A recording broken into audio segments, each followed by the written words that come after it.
What's up, Cubers? This is Jeremy, your Bangkok City Cube League tournament organizer, with another recap video. This time we're looking back at preliminary number 2 that took place on February 22nd at Yannick the Gathering in Tonga. As all of our preliminaries will take place this season. If you haven't made it out, what are you doing? It's a good time. But enough messing around. We got a draft to do. This time we're gonna take a look at Pet. Pet was our champion for our first preliminary video. And let's see what he's got in his first pack. Looks like we got a Polluted Delta, Lelia. And we're pretty quick on that. We're going to grab the Polluted Delta. Taking a fetch land is never a bad idea. Pack one, pick one. Put it through. Looks like we've got Sensei's Divining Tom and Guide of Souls. This is that, but we're shipping quite a bit. Yeah, no time to waste. We got a fetch land. So let's kind of open the doors. Of course, we're going to be looking for blue and black cards to be paired with it, but the fetch lands really give us a ton of flexibility into it. So we can just, take whatever we think the best cards of the back are. Here we've got Omnath, we've got a Hangerback Walker, we've got Grim Levimancer as he's 6, but we're going to pull Tammy over the front. Now, Pet really is in a situation, as I said, to take the best cards of the pack, and he's got the skills really to play the archetype that he thinks is a good one. Yeah, a little bit of technical difficulty, but no skips in the action. We got Omnath. We've got it's like Dryad of the Elysian Groves also in the pack. So the pack is kind of weak. There's a Ignoble Hierarch, which is also a very strong first pick card too. But we're going to go with Tamio. We've got a blue fetch land, and we've got one of the best 1-drops in the queue.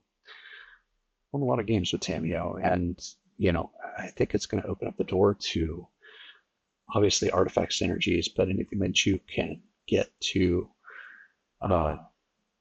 facilitate flipping Tamio by drawing extra cards, typically during your turn, is going to lead to some, very powerful, very valuable turns. So I'm always partial to pick.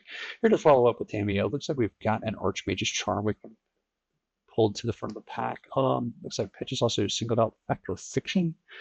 Delver of Secrets looks like, I think that's Faithless Looting, and Atraxas in the back of the pack too. Atraxas is always a super strong card.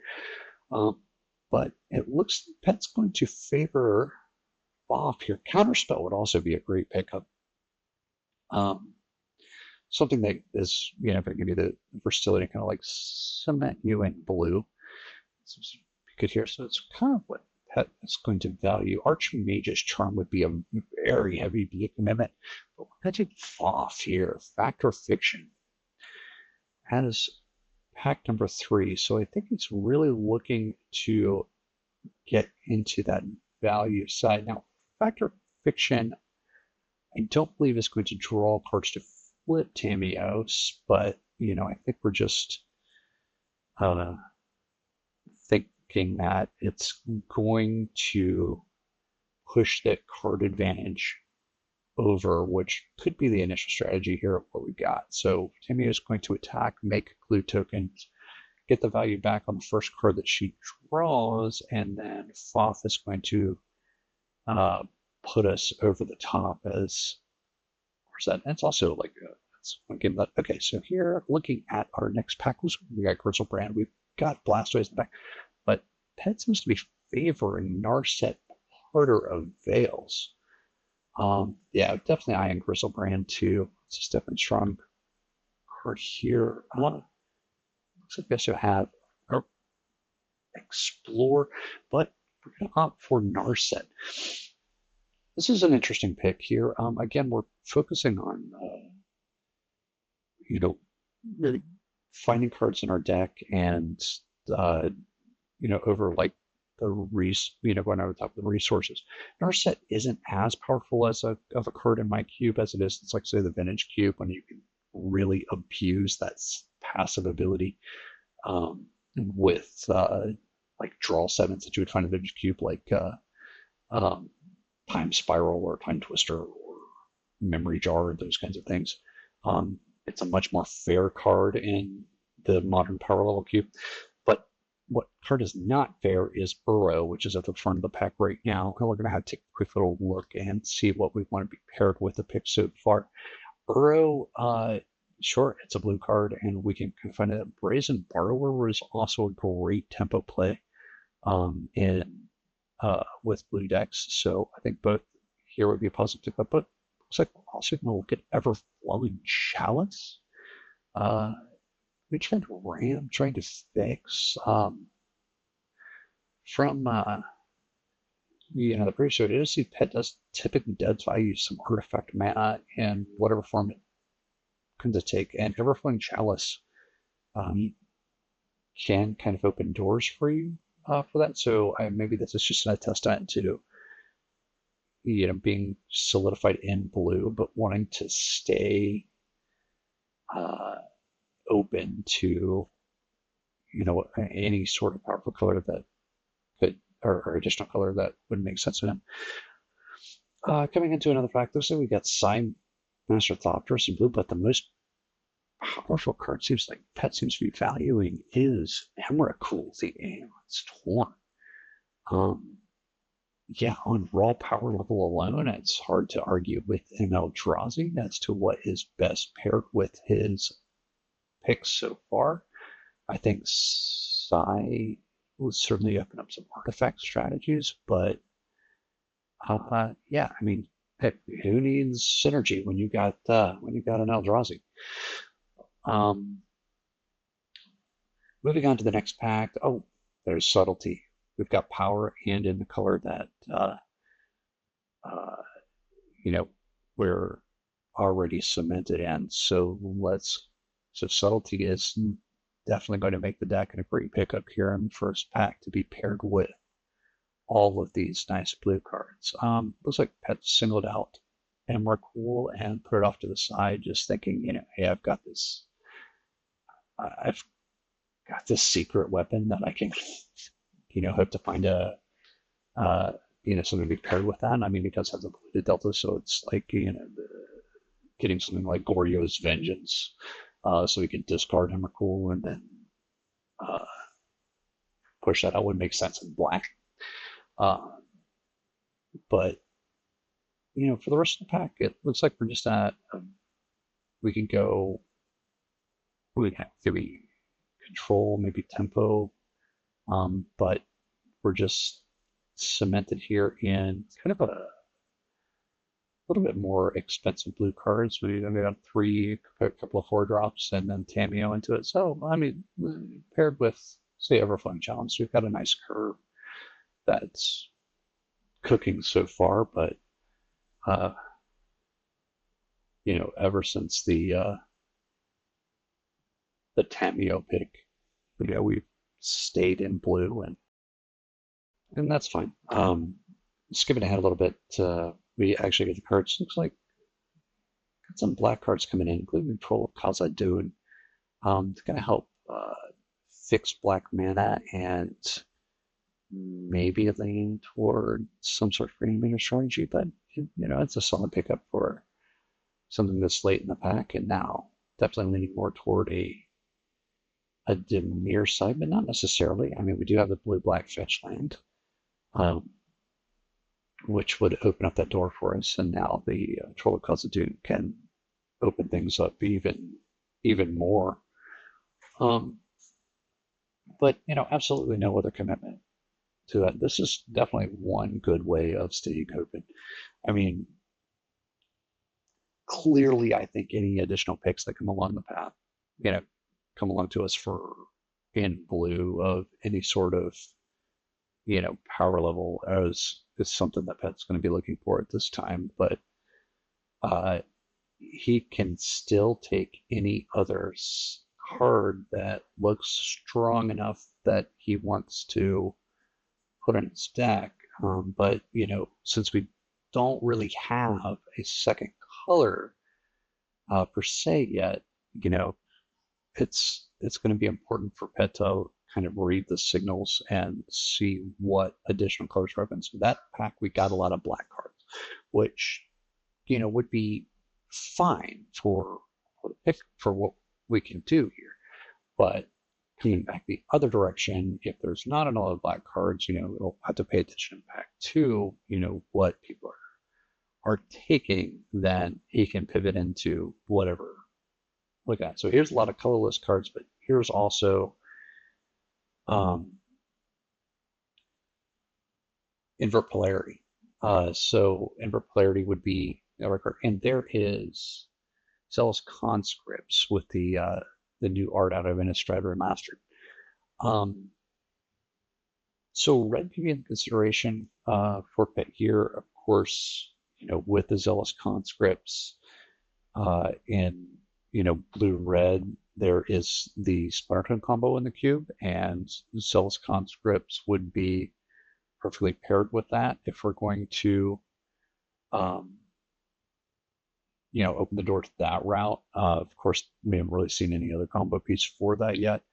We're looking at invert polarity as maybe the first bit of interaction that we can have. We don't really have anything aside from card draw elements. And here, picking up the next pack, it looks like we've got Tristani, which isn't really a good, but we do have Mere Battle Spears, kind of just another big bad that can be paired kind of with Evercool. And here's the Archmage's Charm has come back around. So I think we could certainly lock into blue, and a lot of blue. The majority of the cards we've taken are blue. So getting that triple blue casting causes might not be as challenging as again. So now we could flirt a little bit more with a splash red as we take fire and ice. Ice being, a perfectly viable tempo play without the fire side, but I think splashing red would be beneficial here. We do still have that Troll of Khazad-dûn as well here underneath that he's put it in the second pile of kind of his considerations. So you definitely don't have the door shut on black, but we're starting to open the idea up to red. And I think I think this is a fine position to be in. Our picks don't have like an overwhelming amount of power, but we've got some good tools in order to facilitate a game plan when it comes to fruition. So it looks like we've got Magus of the Mood and Tax Collector in a Thespian stage. And none of these cards are, I think, possibly make best. Psi Master Thopters came back around. So there is, an artifact payoff to be paired with Tamiyo. So Tamiyo can make an artifact every turn, and Psi gets you the Thopters whenever you cast Artificers. But here's Persist back around. Okay, that's a good pickup because of that Polluted Delta, of that Troll of Khazad-dûn. Yeah, and Pet's thinking the same thing. So we now have a possibility of a Dimir, maybe a Grixis Reanimator strategy. It would be a certainly powerful and valuable play if we can cycle that Troll of Khazad-dûn for mana and then cast Persist on it the following turn, or the same turn if we're happen to be in that situation. So yeah, the Dimir flags are there. So let's say, and here's a Psychic Frog. This would be perfectly paired with exactly the strategy that guys. An Archon of Cruelty. That'd be tough to make it back around. And there's Abhorrent Oculus as well. So I think that a graveyard strategy could be opened up a bit for him if he decides to go that route. Psychic Frog is one of my favorite cards in Modern. If you play with me at all of that, but your pet looks like he's going to pull the Cryptic Command in front as well. And, of course, the Archon of Cruelty as being good, probably the most impactful card on board if he can get it on play, and he does have that Persist to do so. So he's thinking hard on this situation here for it, and he takes the Cryptic Command. A Cryptic Command, he must be thinking like, this is going to be my counter magic and my typical play. I'm going to stick with that solid mana of blue for as long as possible. But man, it certainly would take a lot of discipline out of me to pass that psychic frog and do it. Here, moving on, we've got Earth type resurrected as the pick. Be over Dark Depths, Teferi Time Raveler, and um, one of the cards that he had back in that. But it looks like Pet is now reorganizing his stack to be more Demir, but he's certainly leaning more toward the control build as he favored, the cards like Cryptic Command over the Psychic Frog in the previous pack. Yeah, so we're taking like Demir control with a bit of a flirt with some Reanimator. And he's definitely valuing control there. Oh, here we go. There's a Verdant Catacombs. Looks like he's pulled Deceiver Exarch to the front, and there is a Sunbaked Canyon and a Sword of the Meek. That would be the first piece of the Thopter Sword combo that I didn't see it, but because he has red as a concept, we're going to take the Deceiver Exarch and hope we can pick up some twin elements along the way. Or, the Deceiver Exarch isn't something most powerful card by itself, but it is certainly playable. It can be a tempo play for it. Yep. So yeah, he's back to looking at the blue-red strategy. Yeah, and taps the Deceiver Exarch. He's got a dream. He's in no way married to the Demir things like that. He's actually got almost some equal footing. It's if he is like, I don't know, like if he's like 65% Demir and with a, I don't know, maybe that's like 55% Demir with a 45% chance of being Izzet at this stage.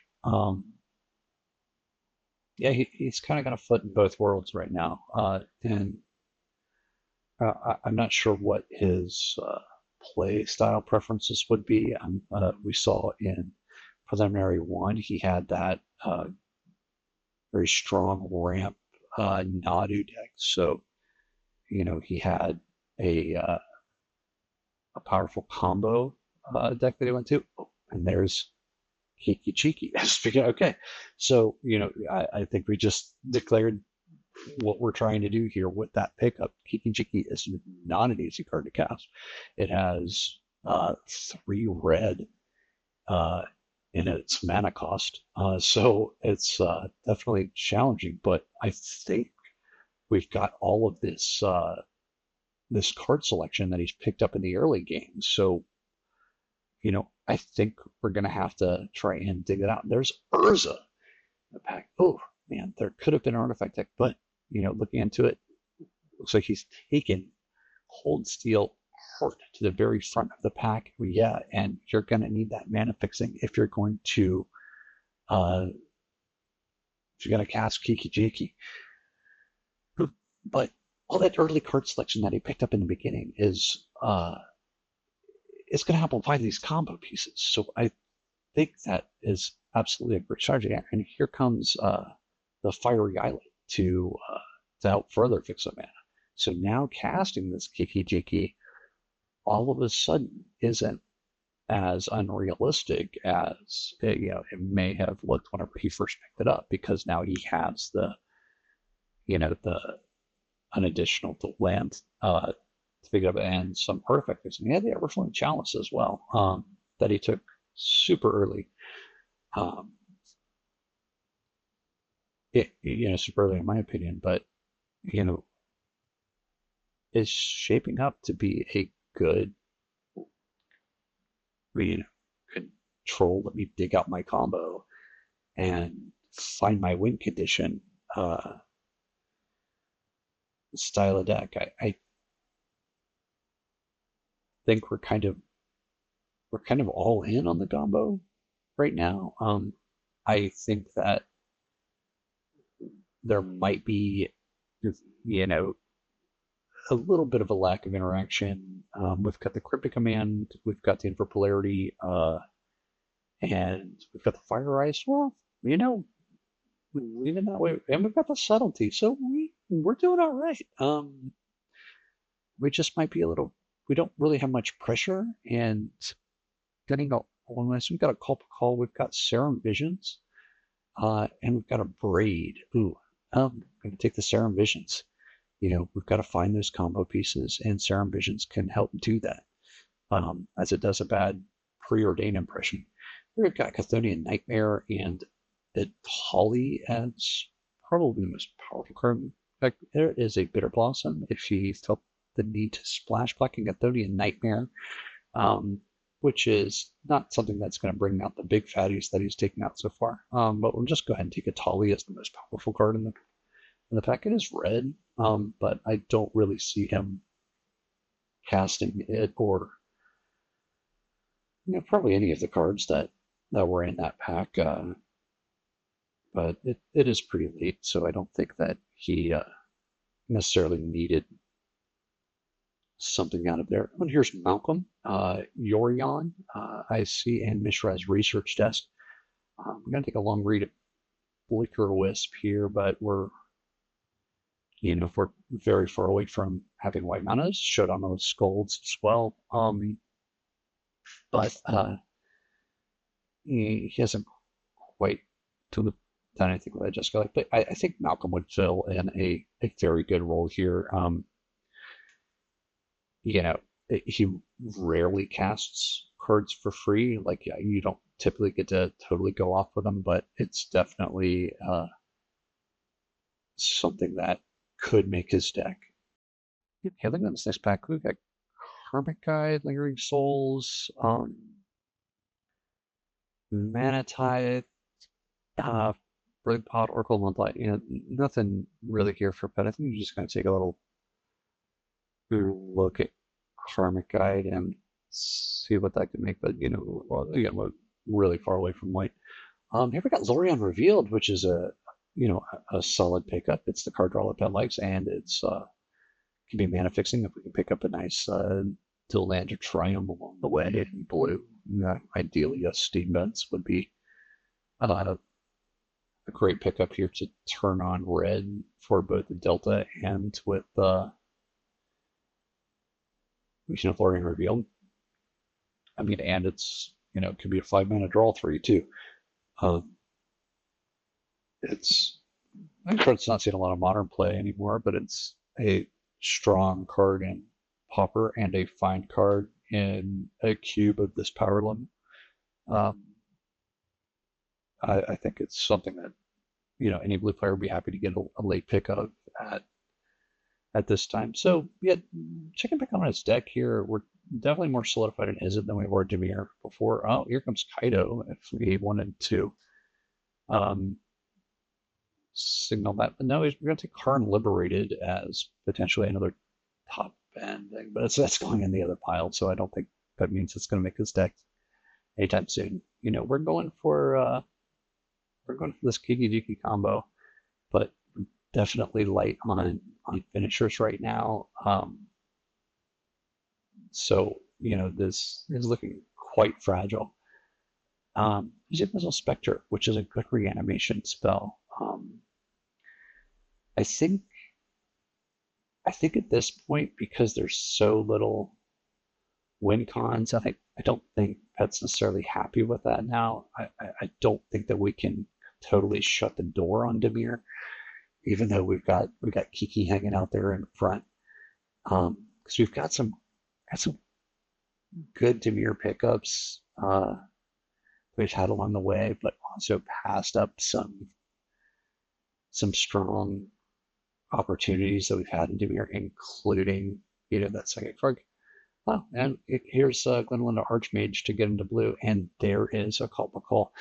We've had a lot of opportunities to jump into the artifact deck as well, but we stayed open a super long time, and So that, okay, so look at, oh, there's Ragavan here in pack 3. There's Preordained, which is good. In the One Ring. Oh, okay, this is a great start to a control deck, or a great pickup and control deck. So there's the Preordained from the pickup, and I think we also pulled up that as a Xander's Lounge in the tribe and a Lightning Bolt. Man, I bet wish you could take a few cards out of his packs, but sometimes they end up breaking like that. The Xander's Lounge would be really ideal, as it kind of would facilitate all of the cards that he's picked up so far, but it's going to be really hard to pass up a One Ring, because that One Ring is going to do everything that you want it to do in a combo deck like that. It's going to protect you. Obviously, the turn comes into play so that you can, potentially be a little bit more nuclear, get ready by that little bit extra turn to do the combo, and to debut the combo out of the deck. And we don't have many win conditions like Pet has right now, where we're pretty much needing to cast Kiki Jiki on this and use its ability on the Zero X art to win the game. The One Ring is going to do it, but it looks like Lightning Bolt is also, would be a fine pick, but I don't think that you're going to take it over the mana fixing that it can be, or the power of the One Ring in this scenario. And I think Pet agrees right here too, as he grabs the One Ring. Looking at it, there's Gifts Ungiven, which can also dig you out. As a cheat code, but we're going to go for the power and the tempo play with Jace the Mind Sculptor. Pet may be a little bit concerned right now because his, there goes Glenn from that. Yeah, he's probably thinking the same thing. So our curve is getting a little bit high in here with a lot of 4 mana drops and then 5 mana Igijiki. Look at that. There is a mana leak, which is good. Oh, but I think there is also a FOMO Vera missing out, which is also another win con with Kiki-Jiki. If you can get Delirium, but Pet is going to grab the control card and get mana leak. Doesn't have a lot of early interaction aside from that 1 copy of Fire Ice, and I guess we got the 2-drop in Malcolm as before, but we're not going to really be able to do a whole lot if somebody tries to run us over. So that mana leak could be vital in early turns, unless we're just slamming 2/2s into Tamiyo. But man, it would definitely be hard for me again to kind of pass out on fear of missing out, to know that, just to get that other opportunity to have an alternate win condition in case someone blows up the Deceiver X art.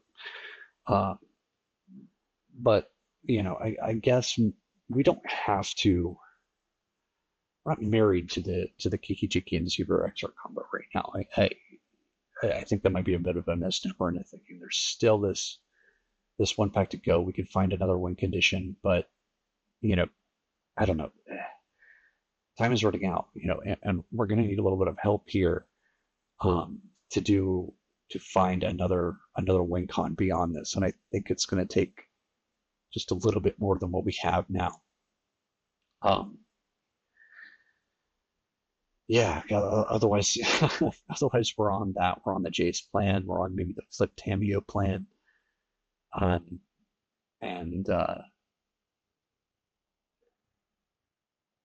The tempo that Deceiver X art can get isn't going to necessarily do that. We're very much a control deck right now.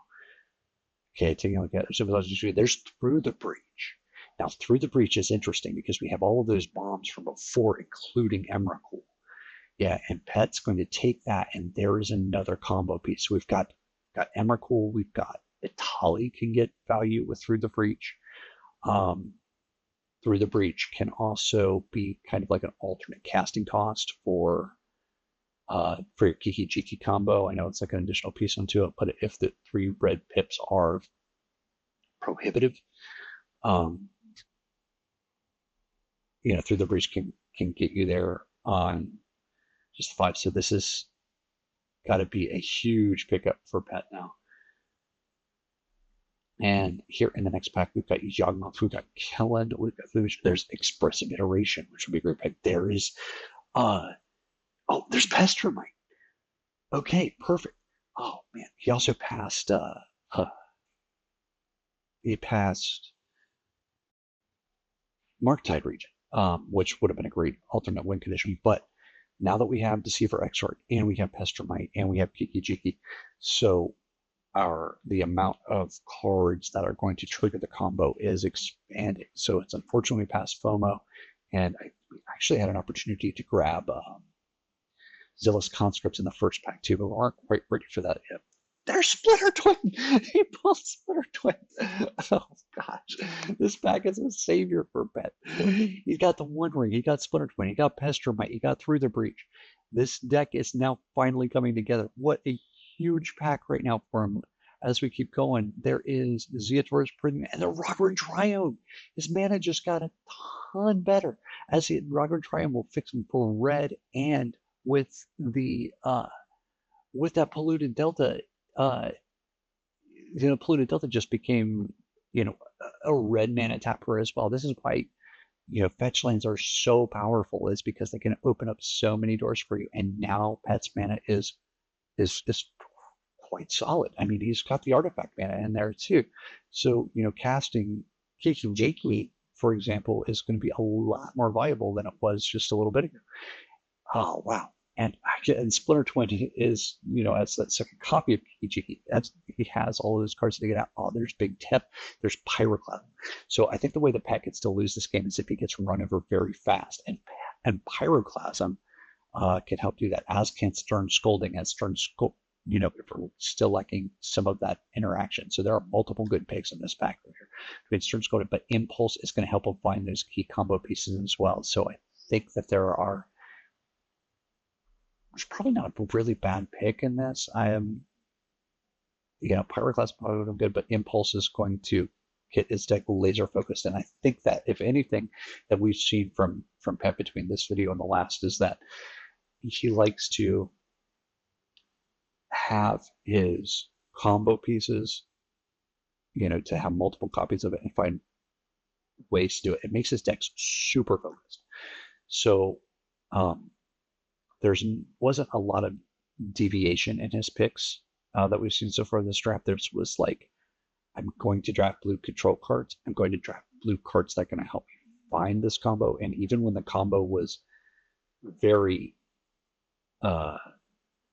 very narrow, for a long time, we had just Deceiver Exarch and Kiki J.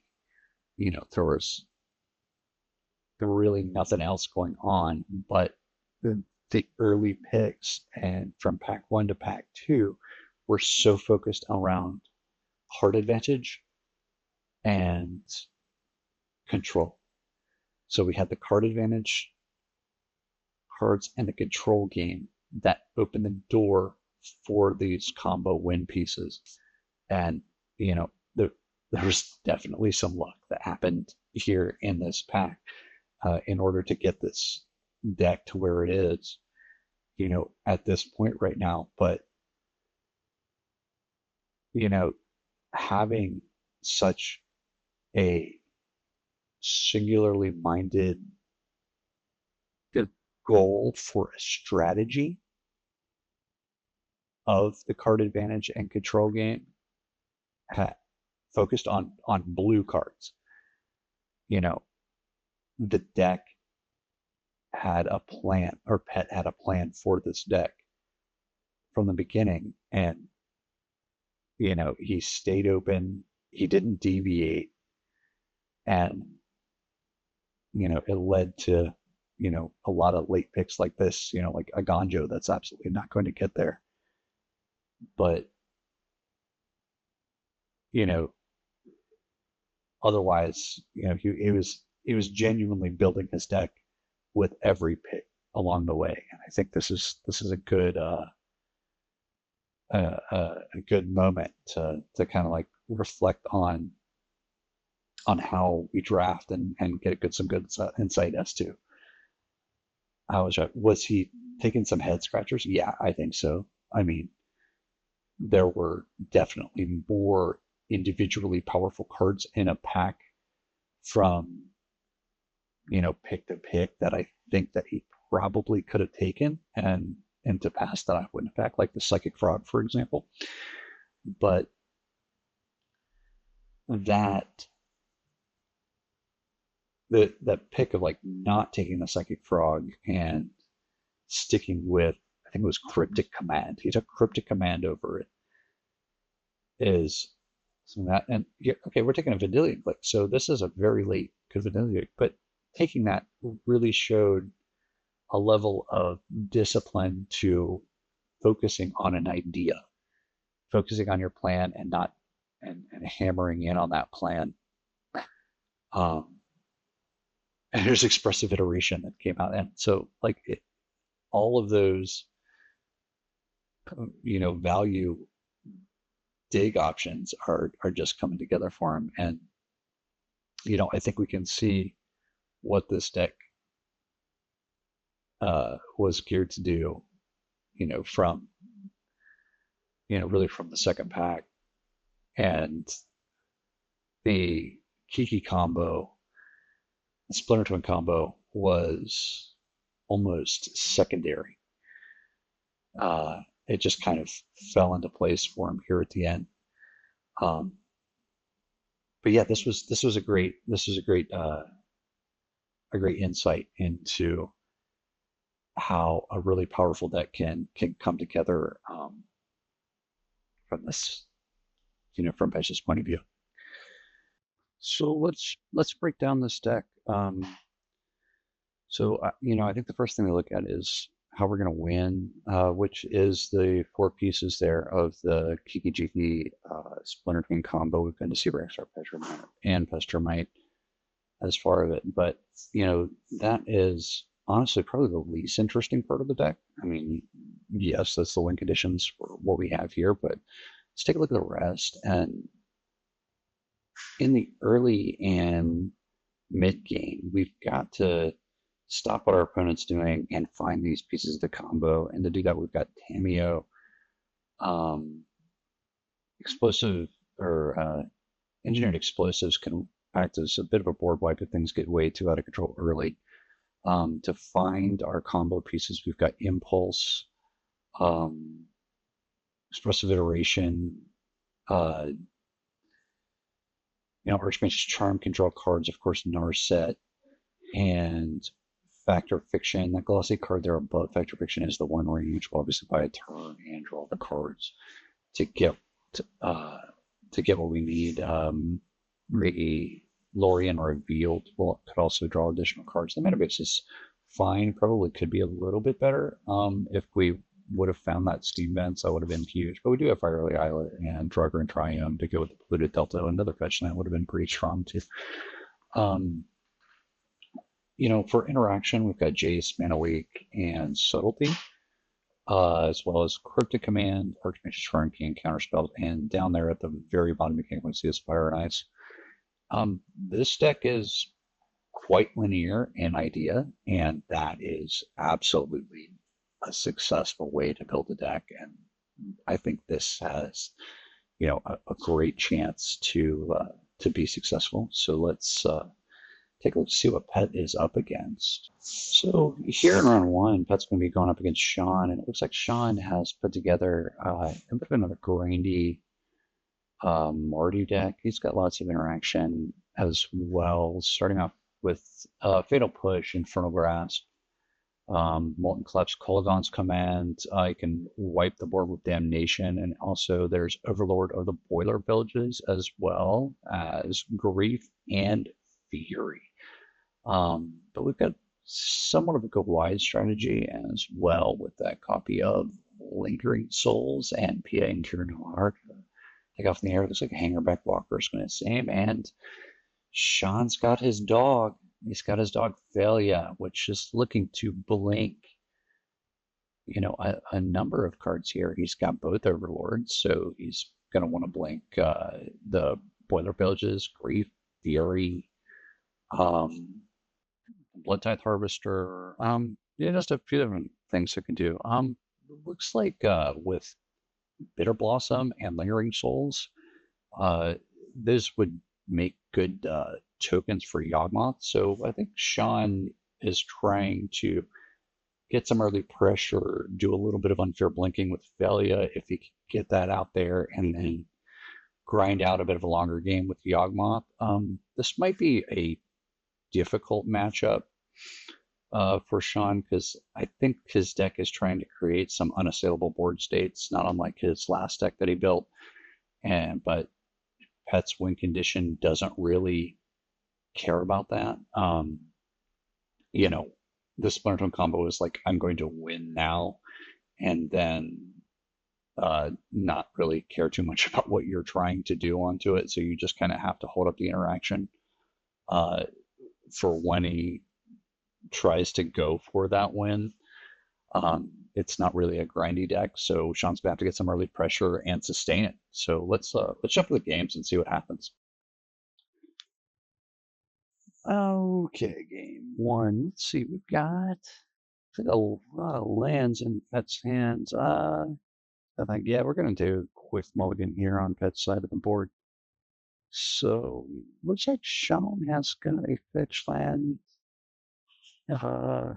Maybe not just a shock land. So let's skip that a little bit so we can get a look at Pet's second hand. And I see a mana link, couple lands, expressive iteration, fire, ice, 3 lands. Yeah, looks like a pair of islands on a mountain.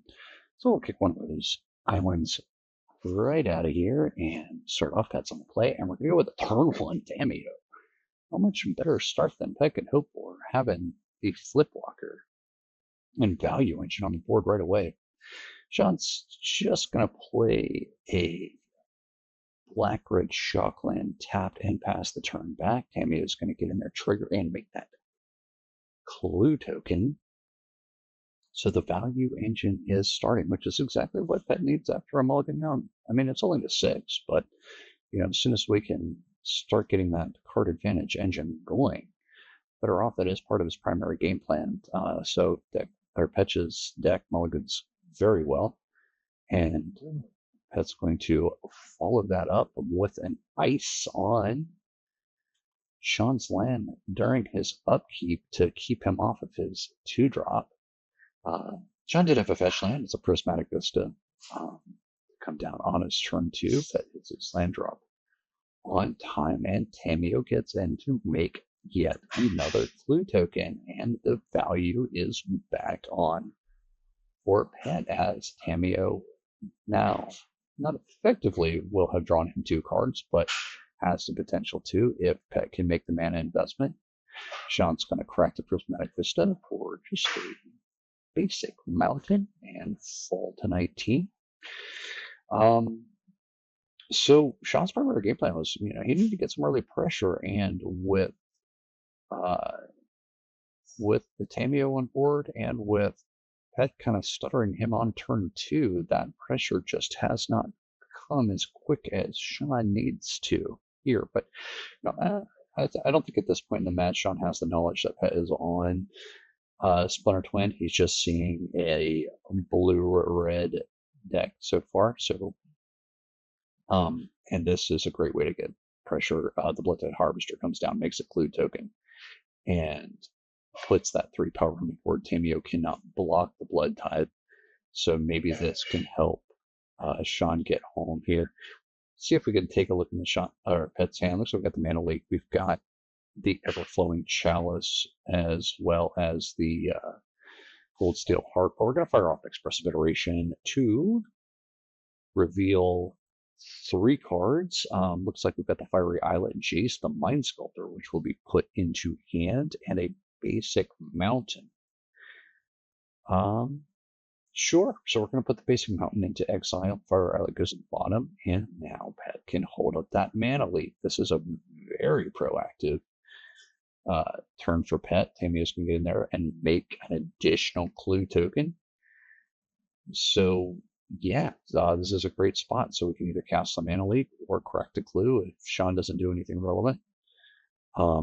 Sean's going to pitch a land with the blood token, as he can't really effectively sacrifice the blood tithe to take care of Tamio. It's got too much toughness, so there's no real good targets for it, and blood tithe's 3 power is probably just a better weapon in this board state, and Sean's going to use it. But Sean's going to have to keep the pressure going if he's going to have a chance in this matchup. So Verdict Catacombs is going to come down, and Sean will fall to 18 on the crack as he just gets a basic swamp here. We're going to go 4 into Grief, which would be great if Pet wasn't holding up the Mana Leak. Yeah, Sean needed that to stick, but I don't think that playing around Mana Leak would have been fast enough for him. So, I'm sure he wishes he had like another 2-drop in hand to try and double spell uh, around the Mana Leak there, but you know, you got to play the cards that you're dealt sometimes, and Sean's probably thinking, I got to make Pet have this. So it would have been absolutely huge if it would have landed. So here comes Tamiyo to make a 3rd clue token, and Sean's tapped out. So Pet is going to follow up with an Everflowing Chalice on 1, play another land, and slam Jace the Mind Sculptor to Brainstorm off of. And I couldn't exactly see what Pet drew, but it looks like just a handful of lands is going to go on top there. But the great thing about the Jace brainstorming is Jace is going to high 5 Tamiyo, and Tamiyo is going to flip over into the Seasoned Scholar and Planeswalker Remote Engage. Sean's going to take a read of Tamiyo's backside, and so will we. Essentially, it just becomes a great value engine. It's going to control the board for little tokens. It's going to be able to get Pet spells back from the yard, and it's going to be able to nerf that Blood Tithe so that Blood Tithe won't be able to take care of either walker on the battlefield. Sean scoops it up. Then he might have done so a little bit early in that situation. Like, I can kind of understand that he might not have thought that he could win the game, but generally in settings like this, you kind of want to get as much information about your opponent, what he's trying to do, as possible. And these kinds of things, we do have like kind of the hindsights. Like we know what Pet's deck's trying to do, but he didn't have the tools to outright win. I mean, it was probably inevitable that he was going to find them giving us hand, but Sean hasn't seen either piece of Pet's combo yet, and that could be useful information for him. So Sean knows like to hold up a key removal spell or something like that, so that he knows how best to stop the combo. But let's go ahead and skip ahead. It's time for game 2. So we got Sean on the play. I think we're keeping 7 card hands for both players here. And Sean's going to get us started off right away with cracking a Verdant Catacombs. And he will get a Triome. So Zeator's Proving Ground, I think, off of that. So even though it fixes for Jund mana, I don't think Sean's deck has any green onto it. He has Mardu, so it's just going to be the red and black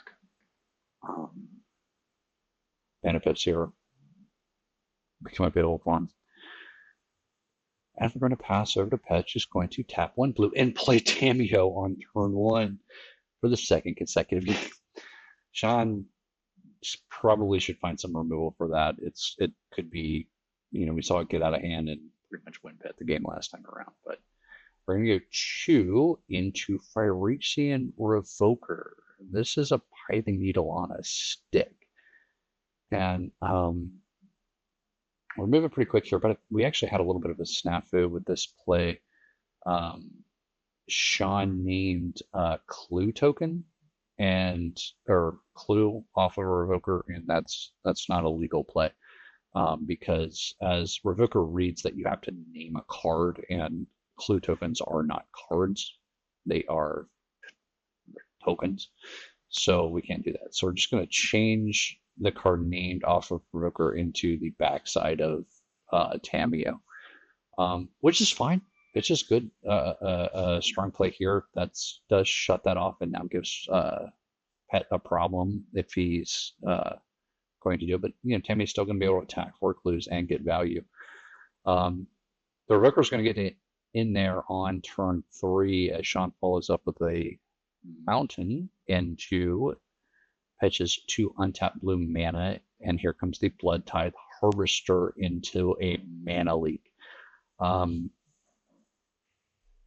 this is fine, even though we're not using all of our mana here on Sean's side, but at least we're trading 2 mana for 2 mana and 1 card for 1 card. This is an equal exchange. That'll be a little bit of a tempo hit. It's way better than like we saw Sean's Grief getting mana leaked in that previous game. So that's going to go into a Serum Visions to draw a card and scry 2. Serum Visions doing a bad preordained impression here for Pet, but anything to kind of help get his way through the deck. Okay, so we're going 1 top, 1 bottom. I think he saw 2 lands, so I think he put a land on top there in his hand. Looks like we've got Impulse, EI, Cryptic Command, and a Vendilion Click.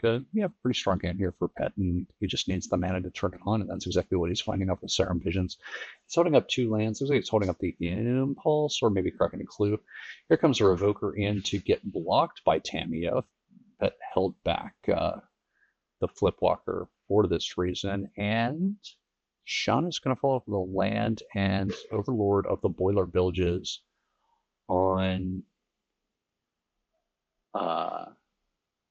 Tamiyo, so it's going to be on the enchantment side.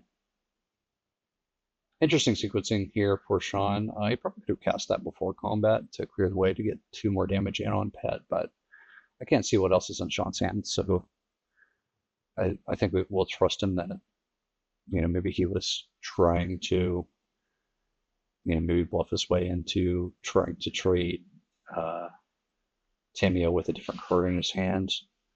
That's going to go Triome Pass.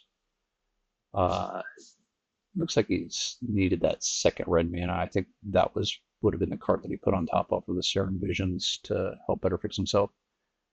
And during his draw step, we've got a Vendilion Click.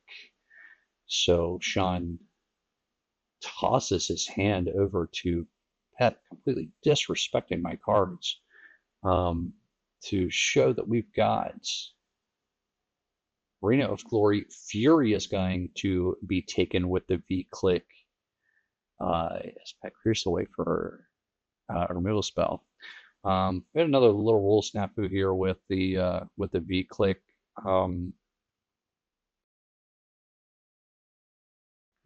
a nutshell, the way it works is Pet's going to get to look at Sean's hand, take one of those cards, put it on the bottom of his library, and then Sean gets to draw a card thereafter. But Sean accidentally shuffled Fury back into his library, so we just take a moment to get that corrected. I'm off camera to shuffle that to make sure everything stays fair. John draws his card off of the V-Click and moves on to his main phase, where we can drop the Arena of Glory, and now would be a good opportunity for Sean to play something as Pet is finally shields down. We do know that Subtlety is in this deck, so we're going to do that by making a bunch of spirits. So Lingering Souls gets dropped with the flashback for 1, 2, 3, 4 tokens, and this board state now looks pretty formidable on Sean's side. Going to end step, Overlord ticks down, and Pet is looking at a real clock on board with the double casting of Lingering Souls. I believe, we saw the V-Click that Yawgmoth is in Sean's hand too, so Sean's deck is definitely firing on the game plan that he wants to be on right now. But Pet is going to just play a land and pass the turn. In his hand, looks like we've got Jace, EI, anything else. Oh, so Pet holds up his hand for the damage, and we're going to go Fact or Fiction. And here comes the choices. So it's good 5 cards here. Right, so we got Subtlety, Invert Polarity, Narset Porter unveils the Seafer Exarch in an island. Yeah, okay, yeah, it was Narset. Narset was the card I wasn't sure was in it. Okay, so let's make these piles and get the right tokens on the battlefield too. So I think very importantly here, this is Sean's first look at Deceiver Exarch. So he's played this cube a bunch. He knows that the Splinter Twin combo is in here. He knows that Kiki Jiki is in here as well. So it's definitely registering or finally clocking in that is Pet's key win condition. So now he gets to make Sophie's choice here with that, and he's choosing. Yeah, he's definitely going to value the Deceiver Exarch to go in that. So he's got Subtlety and Deceiver Exarch on one pile, and Polarity Island and Norset in the other pile. Pet's going to like, okay, give me the Destruction and the combo piece. It's an easy decision for him. He's going to take the 2 cards, and here comes Sean's dog. In his post-combat phase, Pet took 4 in the air to put him down to 14, and now Pet is definitely going to be on an even more intimidating clock, as it looks like during Sean's next turn during his combat, he's going to be able to flicker the Overlord and get value that way. That can go face. So it's going to be something else to watch out for, or it could take down the V-Click as it is on the battlefield now. Looking into Pet's hands, we know he now has Subtlety and Deceiver Exarch. So there is some disruption available to him. But he's going to have a couple of different lines here to consider, because he is holding on to the Cryptic Command and the Expressive Iteration as well. So he's probably wants to be a little bit more proactive with that. But mana is a kind of a problem for him too, because we've got the triumphs. We have 1, 2, 3 blues. We can cast Cryptic Command, but that's all the blue mana that we can allocate right here at this time. So Pet's going to say, oh, I thought he was passing the turn there, but he didn't quite do it. So we're looking at EI as well. So if we could EI and find an island off of in the library, then that would open the door for the Cryptic Command, but it could be a little bit risky there. So we're just going to lay down the mountain and pass the turn and then see what he wants to do here with his open mana. He does have the Deceiver Exarch, which could provide a little bit of disruption as well. Maybe tap down Felia so he doesn't get the Overlord value, but let's see what he does. So Sean is going to play a Swan. Do have that Arena of Glory as well. That can operate some explosive turns. For Sean. One interesting play would have been to force Philly in there, but it looks like we're changing phases now.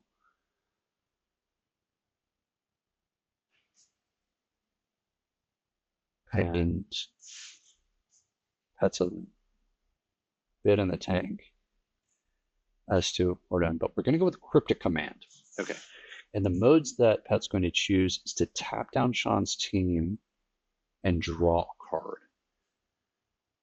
So this will, kind of take away one combat step from Sean, and Pet is going to draw. Looks like he drew a basic island. So now moving on to Sean's second main phase, we're going to go 4 into Yawgmoth. So that's going to have a Reed of Yawgmoth, and that is going to turn these spirits into actual cards for Sean if he so chooses. But Subtlety is going to take care of Yawgmoth. It's kind of an interesting spot here for Sean. I don't know what the last card in his hand is, but he definitely needed that. Yawg goes onto the top of the library, so maybe he was just trying to get Subtlety out of Pet's hand, knowing that he was going to have to pitch cast for it. Certainly makes sense. Okay, and here comes an island.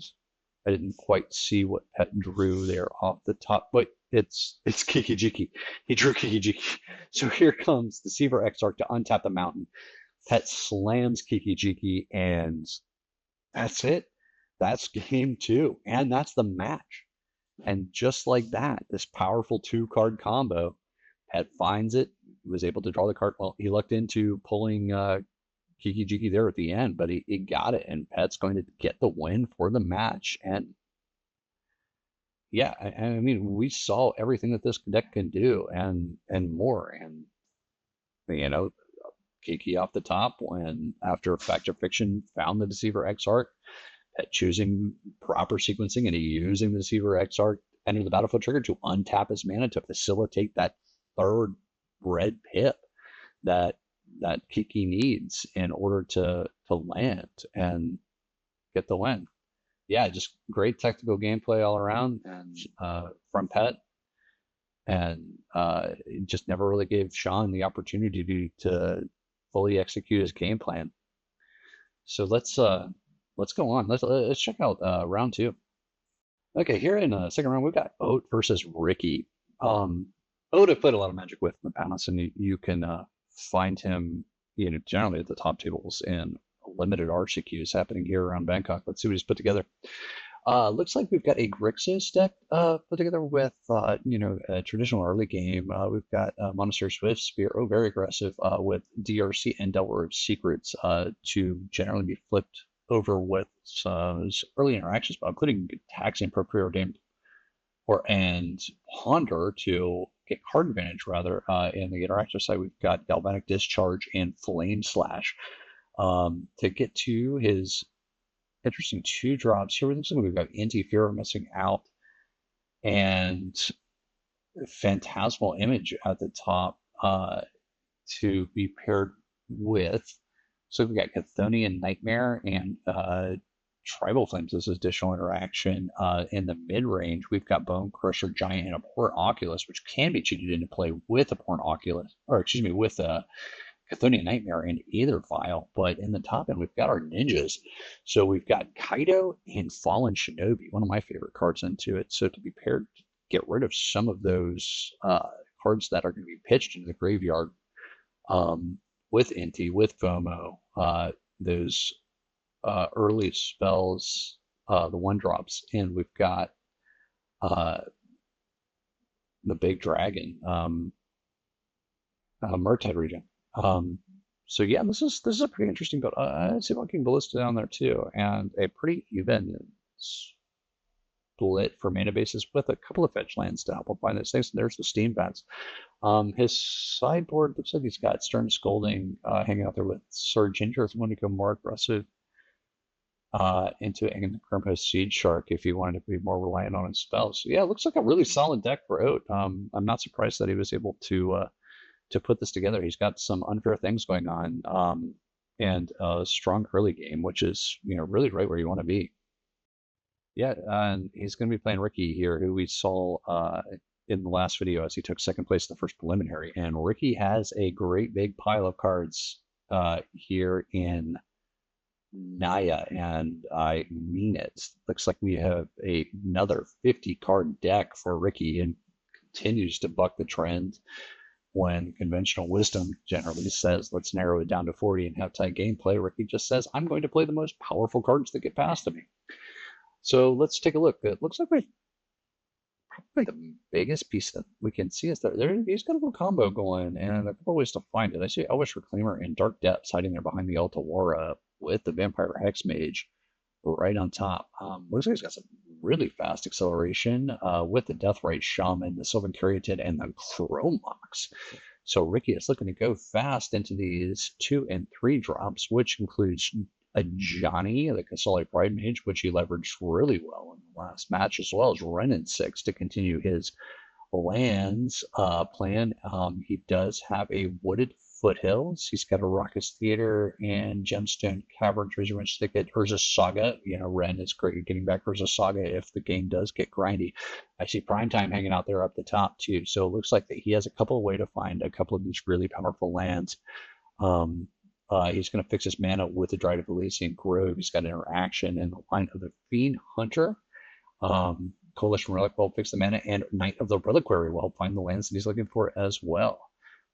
He's playing a more than one 4-pipe with the Wrath of God and the Settle the Wreckage. So that is looking to be an interesting part of his mid-range plan, I guess, if the board gets too out of control. He's got Supreme Verdict as well. Okay, so Ricky is not going to be afraid to clean up the board on here, and he's going to get everything that he loses via the Paragon and refuel his hands with Escape to the Wilds. Solitude is generally super powerful in any deck that can use it, and Ricky's deck can do so.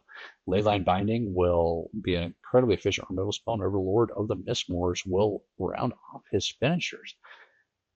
Wow, this deck is a little all over the place, but it is definitely leveraging some really strong cards. Oh, I mentioned there's a saga that'll find the Shadow Spear he's got there hanging out in the bottom, or the Chrome Locks if he needs the mana fixing in the long of it. Yeah, this should be an interesting one. Let's jump into the match.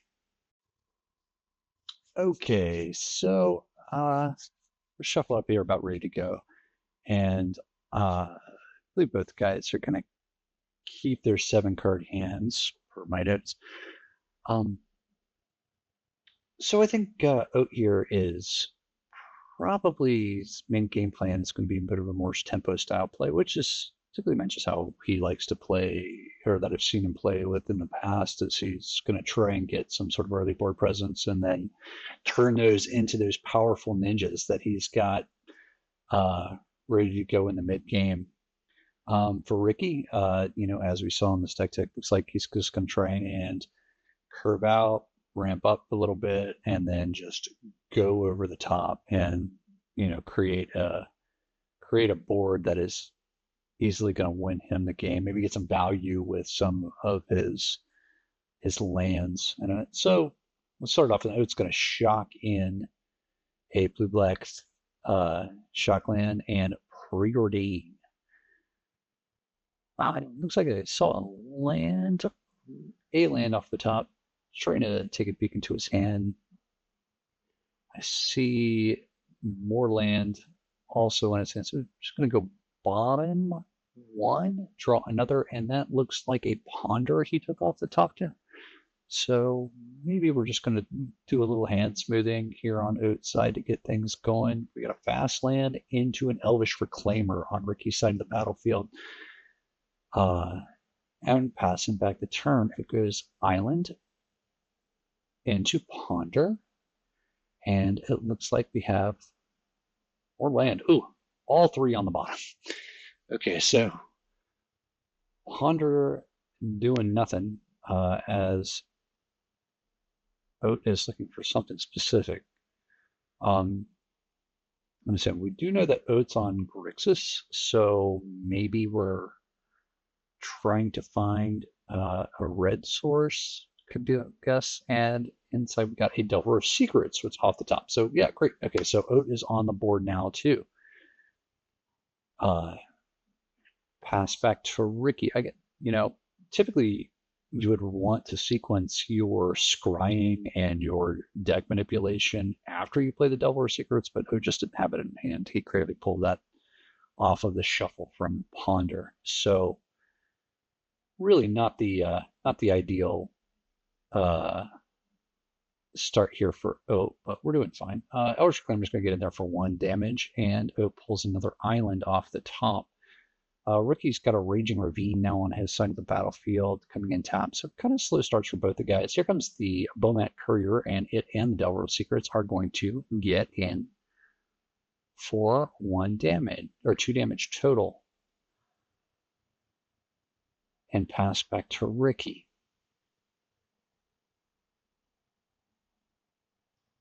So I notice Ricky's not really trying to take advantage of the Elvish Reclaimer's ability right there. There's nothing in the graveyard for him, so he's not trying to,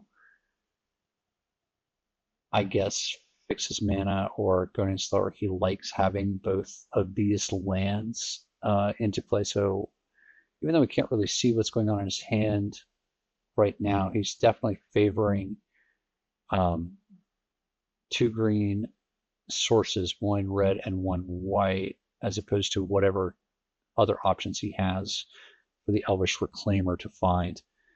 But here we're going full speed ahead. We've got the Chrome Locks as Oat takes a read. Let's take a read out of it as well.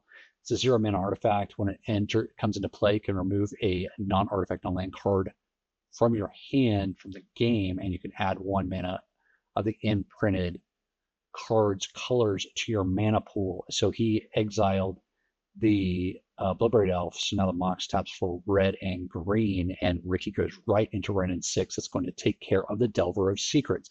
Now, this is a great setup now, because Ricky could start using the Elvish Reclaimer to sacrifice whatever lands to get the key pieces out of his deck. We know he's got Dark Depths, for example, in his library, and then Renin 6 can get it back. But with Oath's creatures having just 1 toughness, Ren is going to be just a destructive force here all on its own. Now we can see a bunch of red cards in Oath's hand. So yeah, I think our initial speculation here that he was looking for red mana was true, as we just have the Beaumont Courier on the battlefield right now, and it looks like Oath also has Fallen Shinobi in his hand as well. That is a very powerful effect. And here comes the Sarah Paragon on Ricky's side of the battlefield. Renin 6 is going to take care of the Beaumont Courier, permanently exiling whatever card it was that it got off there, and Elvish Reclaimer is going to get in again. So Ricky's still not interested in using the Elvish Reclaimer's ability, rather than just to keep pressure on Oath as he falls to 16 off the attack.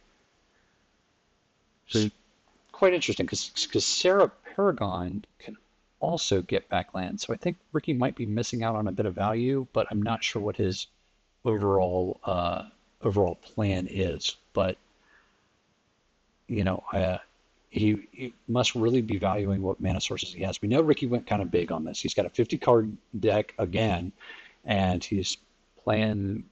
I think he's playing all 5 colors this time around. So part of the strategy, it's a very greedy mana base, and maybe the Elvish Reclaimer just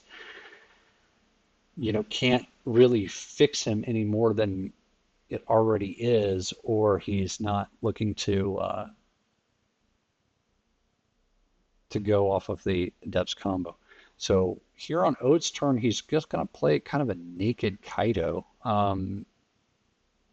and go for a Surveil 2, and he just chucks the top 2 cards of his library to his graveyard. Yeah, Oath's just straight up starved for red mana, and the battlefield is getting out of his control right now, as Renin 6 took care of his creatures, and now the Angel is ready to start beating down. It's just not the start that Oath was hoping to get, and now here in the mid game, things are starting to look a little untenable for him. So Ricky's going to continue to hit his land drops and animate the Raging Ravine. We're geared up for pretty strong attack here on this side. I think he also ticked up Renin 6 with no targets. Yeah, here comes the Raging Ravine with the trigger to take care of Kaido, and the Paragon and the Reclaimer are going right to Oath. It's going to fall to 12, and Kaido is gone. So all that 4 mana Planeswalker did was kick dice. Yeah, and there's the mountain. Oath top deck the mountain. He slams it on the battlefield, and he's ready to do some damage. Here comes the Monastery Swiftspear that's been rotting in his hand probably since early on in the game from the beginning. And 4 more mana, and there's Fallen Shinobi. If there's a way to get back into this game, Oath just pulled it off the top of his library, just trying to desperately get that 1 red mana that he needs. Ricky's going to take a look at Fallen Shinobi. Let's do it too. Whenever Fallen Shinobi does combat damage to a player, that player exiles the top 2 cards of their library until the end of turn. You may play those cards without paying their mana costs. Very good situation here. Of course, it's got ninjutsu, so the mana was intact here. This is excellent for Oat, and he's going to pull a Vanishing Verse, which is going to take care of the Sarah Paragon, and here comes the Oliphant on Oat's side, and now he's got firm control of the board state. Oat could, probably couldn't be happier with that outcome, just really finally finding that mountain and being able to attack with haste into, right into Ricky and take a couple of cards off the top of his library. Ricky falls to 13 because, I mean, Fallen Shinobi also has 5 power to go along with it, so it's just an absolutely devastating card. All right, so now that Oat has advantage on the board state here, see what Ricky can do with his turn. It looks like we're going to go. He's going a little bit in the tank here, so he's not really playing. He's got 3 cards in hand, and he's got the Ren 6 tick at his disposal as well. Raging Ravine is now a 4/4, but it can't really profitably attack with into Oliphant. Okay, so Ren 6 is going to tick up to 3, and we're going to play Fiend Hunter, and as this Fiend Hunter is going to take the Oliphant back. This is interesting. Okay, so yeah, I think those Fallen Shinobi is probably the more threatening of the 2 creatures, but Ricky owns that Oliphant. The Shinobi casted it off the top of his library, or Oat cast off the top of his library off of the Fallen Shinobi. So if Oat were to get rid of the Fiend Hunter, the Oliphant would fall back on the battlefield under Ricky's control. So yeah, this is a very strong move here for Ricky, but Ricky's still going to have to deal with that Fallen Shinobi. And now Bitter Reunion will discard the Monastery's Swift Spear, and Oat has some thinking to do as he's going to take a look into his graveyard.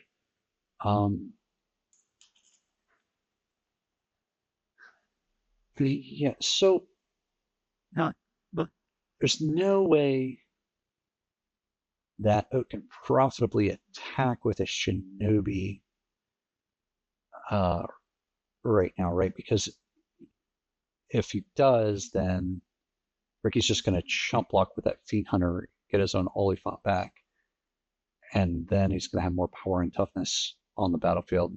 Imagine, okay, so Oat's going back to his graveyard, trying to take a look at what is worthwhile, and he's separating out the Preordain, Gix Probe, and Ponder. So we're trying to find whatever interesting combinations. I think Oat does have Chthonian Nightmare in his deck, so we're going to shock in a Steam Vents and go 2 for a Murktide Regent.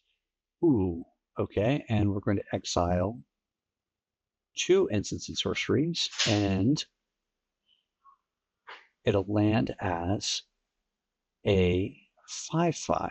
And now DRC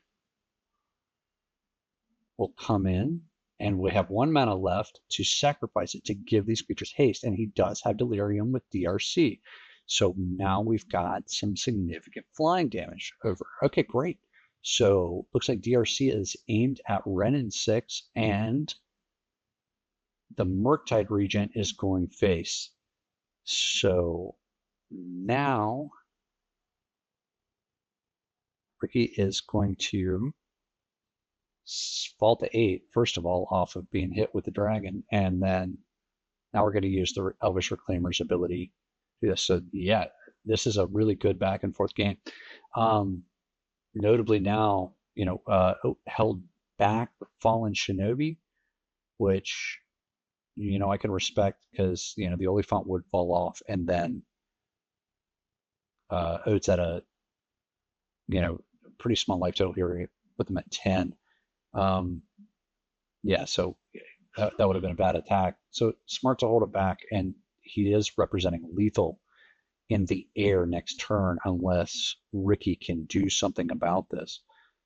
Um, so Ricky gets Urza's Saga off of the Elvish Reclaimer, and as it's going to tick up to its second chapter after his draw step here, and now we've got some thinking to do here on Ricky's side, because this he's going to have to pull something off here, otherwise the game's just going to be over.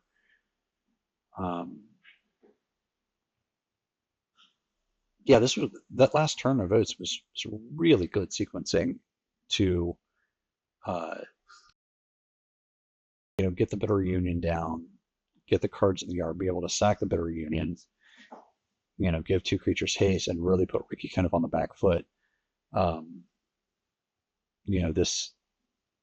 This matchup has been just great back and forth. So Ricky kind of went in the tank for a little while. So let's skip ahead a little bit. So what we're going to do here is float a curl. We're going to use Elvish Reclaimer's ability here. So we're going to float some mana. 1, 2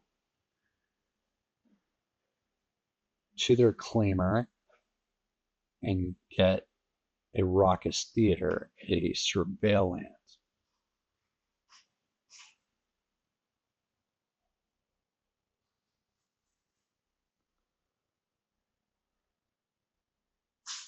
And we're just going to keep 1 on top. Okay. And now we're going to use leftover mana to Wrath of God. All right. So Ricky had to do something, and he found it. And now this is, really powerful. There's advantage right back to Ricky. In the process, he kills his own Fiend Hunter. The Oliphant falls on his side of the battlefield, which he had set up a long time ago, ever since he got Shinobi'd for the first time. And now Ode is going to be staring down this big Oliphant. So that's backbreaking. So Ricky says go, and Oat is now looking at lethal coming from his side of the battlefield off of the Raging Ravine activation. So we're going to get a Scrapwork Mutt, which I think would keep Oat alive technically, into the Marionette Apprentice. Okay, so this is good. Oh no, the Scrapwork Mutt was unearthed from the yard. So when the Mutt dies, he will get the Marionette Apprentice trigger. He's still staring at a lot of trample damage on the other side of the battlefield. It'll drain Ricky for 1, or not drain, but Ricky would just lose 1 life here on this side. But don't think that's going to be enough with this on this board state that Ricky's got, because it's going to untap. Yeah, Oat's going to need some sort of answer for this Oliphant. Urza's final chapter is going to go on the stack. And okay, Ricky's going to tap the Raging Ravine for mana and make a construct. So might not be committed to killing Oat this turn, but I think we're just going to continue to build up the battlefield. So he finds his Shadow Spear, which I assume he's going to equip to the Oliphant, and then really put this game out of range. Because I think Ode just, not only did that Wrath of God clean up the battlefield for Ode, on his side also took the most powerful threats that he had out. So Oat's going to chump block or block 1 damage of the Oliphant. I fall to 4, as the Oliphant does have trample, and Ricky's going to go back up to 13. Pass the turn. Oats just has lands in his hand, and that's game 1. Wow, that was a lot of good back and forth of what we saw there. I mean, it really couldn't have been a more exciting matchup from there. But Wrath of God just too strong into Oats' board state. I mean, it's not like Oat overextended. He put exactly lethal on the board, and Ricky just had the answer. And not only did he have the answer, he had that advantageous sequencing there with the Fiend Hunter taking the Oliphant. So just being a really good technical play from him, and a bit of luck being able to pull the Wrath of God out. So as we get started here, let's go into game number 2. I believe Oat is on the play, and we have started off by Fetch shocking and a Steam Vents. Yeah, so life totals be downed. We're going to have to go fast here if we're going to go underneath Ricky's mid-range plan. Aethervial hits the board, and on Ricky's side, we're just going to go into tapped Raging Ravine. Such a key card in his last matchup. It's just a really versatile manland. It's going to go into Arcbound Ravager. Well, this is kind of an interesting selection in his deck for that. I didn't see a lot of artifacts energies for what he has to it, but it's definitely got a lot of modality to it. Ricky's going to go Plains, and there we go. Oat is going to flash in a Delver of Secrets off of the Aethervial on 1. So this is the speed we need. Now we need if Oat can get a flip off of that Delver, I think that's the pressure that he's been looking for if he wants to close out the game. But Ricky has the Abrade, so no concern to him on that one. Oat finds a swamp, and his mana is fixed. No mana trouble in this game. And here comes Arcbound Ravager to get in there for 1. And Oat says go with 3 mana open. So Ricky's hand, I can see that Fiend Hunter hanging out in Ricky's hand, so he definitely has the ability to play something here. Oh, and it is the Fiend Hunter that he's going to cast here to take the Arcbound Ravager. This is a bit more of a conservative play. Here, I think Ricky just needed to get some sort of board presence online and decided to take the Ravager, having now knowing that Oat's got those powerful ninjas in his hands, and he needs really any creature on the battlefield in order to do that, and a clear path to Ricky. So let's smart to shut the door on that so he doesn't get shinobied again. But Galvanic Blast is going to take care of the Fiend Hunter, and the Arcbound Ravager returns to outside of the battlefield, and Ricky is shields down. So this is probably exactly where Oat wants to be. Aethervial is going to put the Scrapwork Mutt into play, pitch a Phantasmal Image, and here comes Arcbound Ravager and into Fallen Shinobi. Woo! And looks like Oat could cast Settle the Wreckage, which he certainly doesn't want to do that, but he will take the Shadow Spear and pass back to Ricky. Now, this is great for Oat. Shadow Spear is how Ricky got back in, really shut the door after casting Wrath of God. putting his life total into, to safe range. The lifelink was absolutely huge for Ricky in that game. So losing Shadow Spear would be, pretty devastating, especially with that. But here comes his own clock in Overlord of the Mistmoors.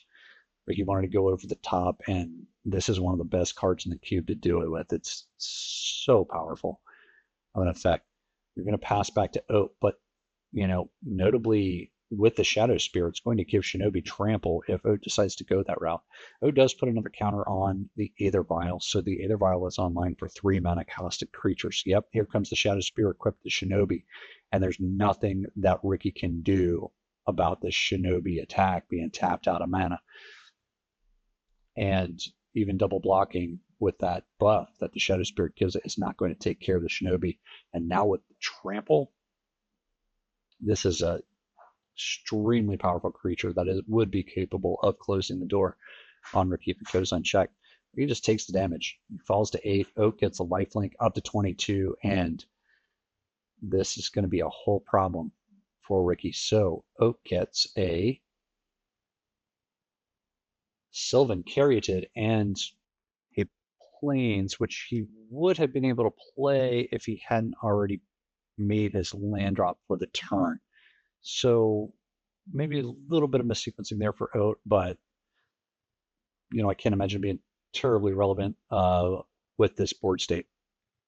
So Oat plays the Arcbound Ravager back, and now, and it says, but here Ricky is attacking with his insects, which is a telltale sign he's got the Wrath of God. Oh no. Maybe Oat extended a little bit too much there, but I don't see how. Oh man, that was a devastating play. And Oat is also into top deck mode, is going to unearth the Ravager, pitch the land that he drew, equip the Shadow Spear to it, and get in for 3 more. Ricky's going to fall to 5, and Oat's back to a healthy 21. But on Ricky's side of the battlefield, we've got the Overlord just, ticking down, and that is something that is out. But Oat's not out of it yet. We saw the powerful play that he made with the Murktide Regent. That could be what he really wants to draw here, or maybe the anything else to help him find this hand out. So we've got he's pulled something 4 mana into a naked Kaito. Oh, poor Kaito here is going to come down and surveil 2 as it did in the last game. So it's going to put filter in the deck, but there's just no more pressure, which is absolutely needed. Now that Overlord of the Mistmoor is down to its final time count. It's going to come into the battlefield on Ricky's side next turn. Oh, this was so close. We got Ricky down to 5, but that Wrath of God is going to bail him out for its 2nd game in a row. Looks like it's mulling on those 2 cards. It's going to put 1 on top of 1 on the bottom. So maybe he does have an answer for the Overlord. He's got a Flame Slash in hand, which will not take care of that thing. But so Ricky's going to sacrifice the Sakura Tribe Elder that he played in the previous turn to find a swamp.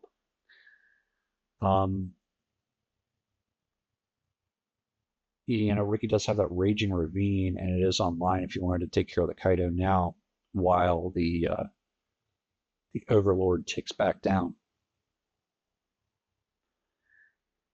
So, but the swamp probably has some sort of purpose in his hand. Yeah, okay, so here's the play.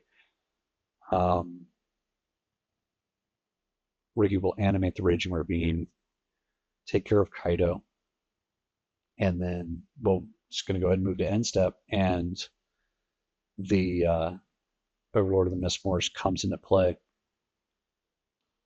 Ricky left with Abzan mana up if needed into Oats. Currently negative board. Okay, here comes Inti that is going to get a Shadow Spear equipped to it, or attempt to get equipped to it. Ricky's going to Vanishing Verse Inti, and Oats scoops it up. He knows he can't overcome the Overlord when it hits the battlefield, and even though his life total is really healthy at that point in the game, it's just done. Man, that was close. But, two devastating board wipes in match 1 and 2, just was too much to overcome. And Ricky held off his plays to be able to rebuild quicker than Oat could, with his tempo plays.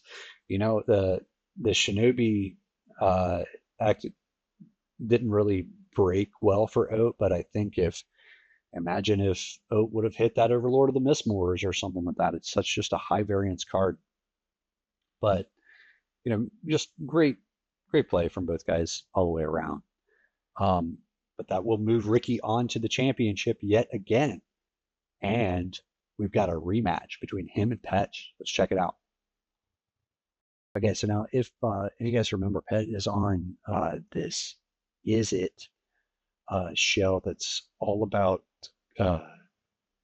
controlling the board, controlling the stack, and generating card advantage until he can find the Splinter Twin, Kiki Chiki, Pestermite, Deceiver, Exarch combo.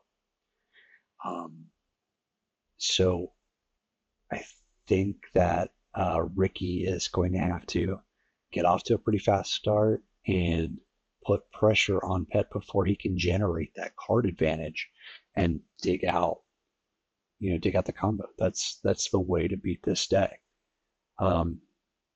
We saw that Ricky can have some explosive starts, but generally he kind of hung around into winning in the mid game and then going over the top with Overlord, like he did against Oat.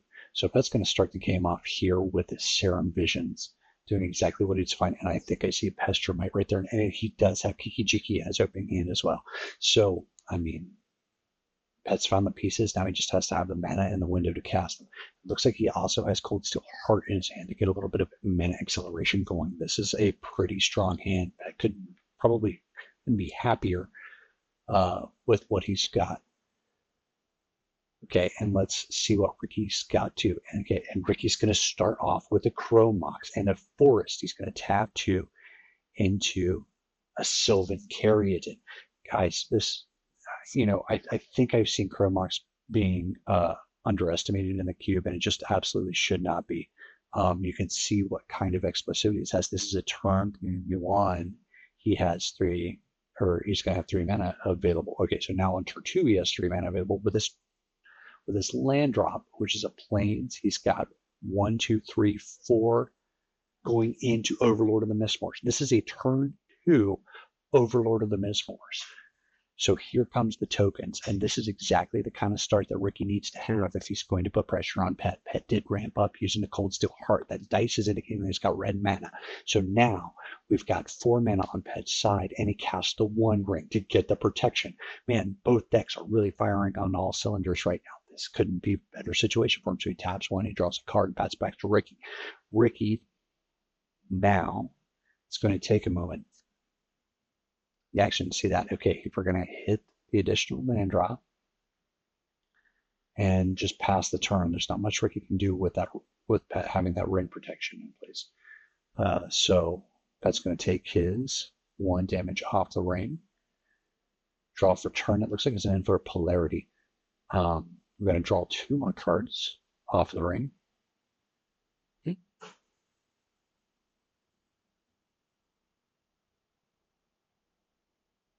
Okay, it looks like Pet's got a land full of hands, so he just needs the time. He's going to execute this combo. So we're just going to go pass. into that. And now Ricky's ready to put on some pressure, but Pet has 5 mana, the Kijiki and the Pestermite in hand. So here comes Bloodbraid Elf on Ricky's side of the battlefield. See if Pet lets this resolve. Ricky's representing 2 for 7 damage that can be attacked into on the battlefield. So the Cascade Trigger goes on the stack and he reveals a Vanishing Verse. That's not going to help Ricky in this situation. I mean, there are legal targets on the battlefield, but they're all on Ricky's side. So yeah, I think we're just pausing here. He's checking with the ruling of Bloodbraid Elf to see if he has it, and that's a no. But we need to know exactly what to do with that. So we're going to take a minute and we'll go ahead and I'll show you Bloodbraid Elf as the guys are discussing what needs to happen. So Cascade says whenever you cast this spell, you can exile cards from the top of your library until you exile a non-land card that costs less. You may cast it without paying its mana cost. Put the exile cards on the bottom of your library in random order. You know, they check with me. So like, I think it was just what to do. So there's 2 questions. No, the answer is no, you don't have to cast the spell. And if you do not cast it, it just goes off with the rest of the cards. It gets exiled. The spell gets exiled, and then you just shuffle it in the bottom of your library. So it's a pretty bad whiff on the Bloodbraid Elf in this context. Okay, but now Ricky is ready to put on some pressure, and he's going to bring Pet down to 12 as all 3 of these creatures get in. Bloodbraid Elf does have haste. And here, Pet is going to flash in Pestermite, untap his ring, and draw 3 more cards. We're going all in on this.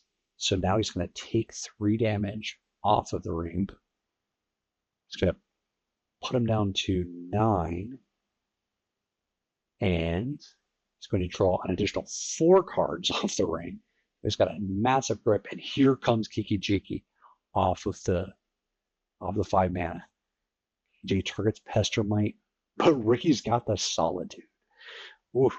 Solitude is going to target Pestermite as Kiki-Jiki targets Pestermite. There will be a lethal target. Kiki-Jiki's tapped, and Ricky is going to, doesn't have lethal represent on the board, but that's going to be enough for Pet, and he's going to scoop it up. Wow, that was an intense game. Ricky went by with blazing speed and had the disruption at the right time, which is how you have to deal with this combo. You have to be able to get Pestermite, Deceiver, Exarch, Fear of Missing Out, Zealous Conscripts, whatever it is, off the battlefield before everything else goes into the stack. You need timely interaction, and that's exactly what Ricky had, along with the pressure to keep on Pet to battle even through the One Ring.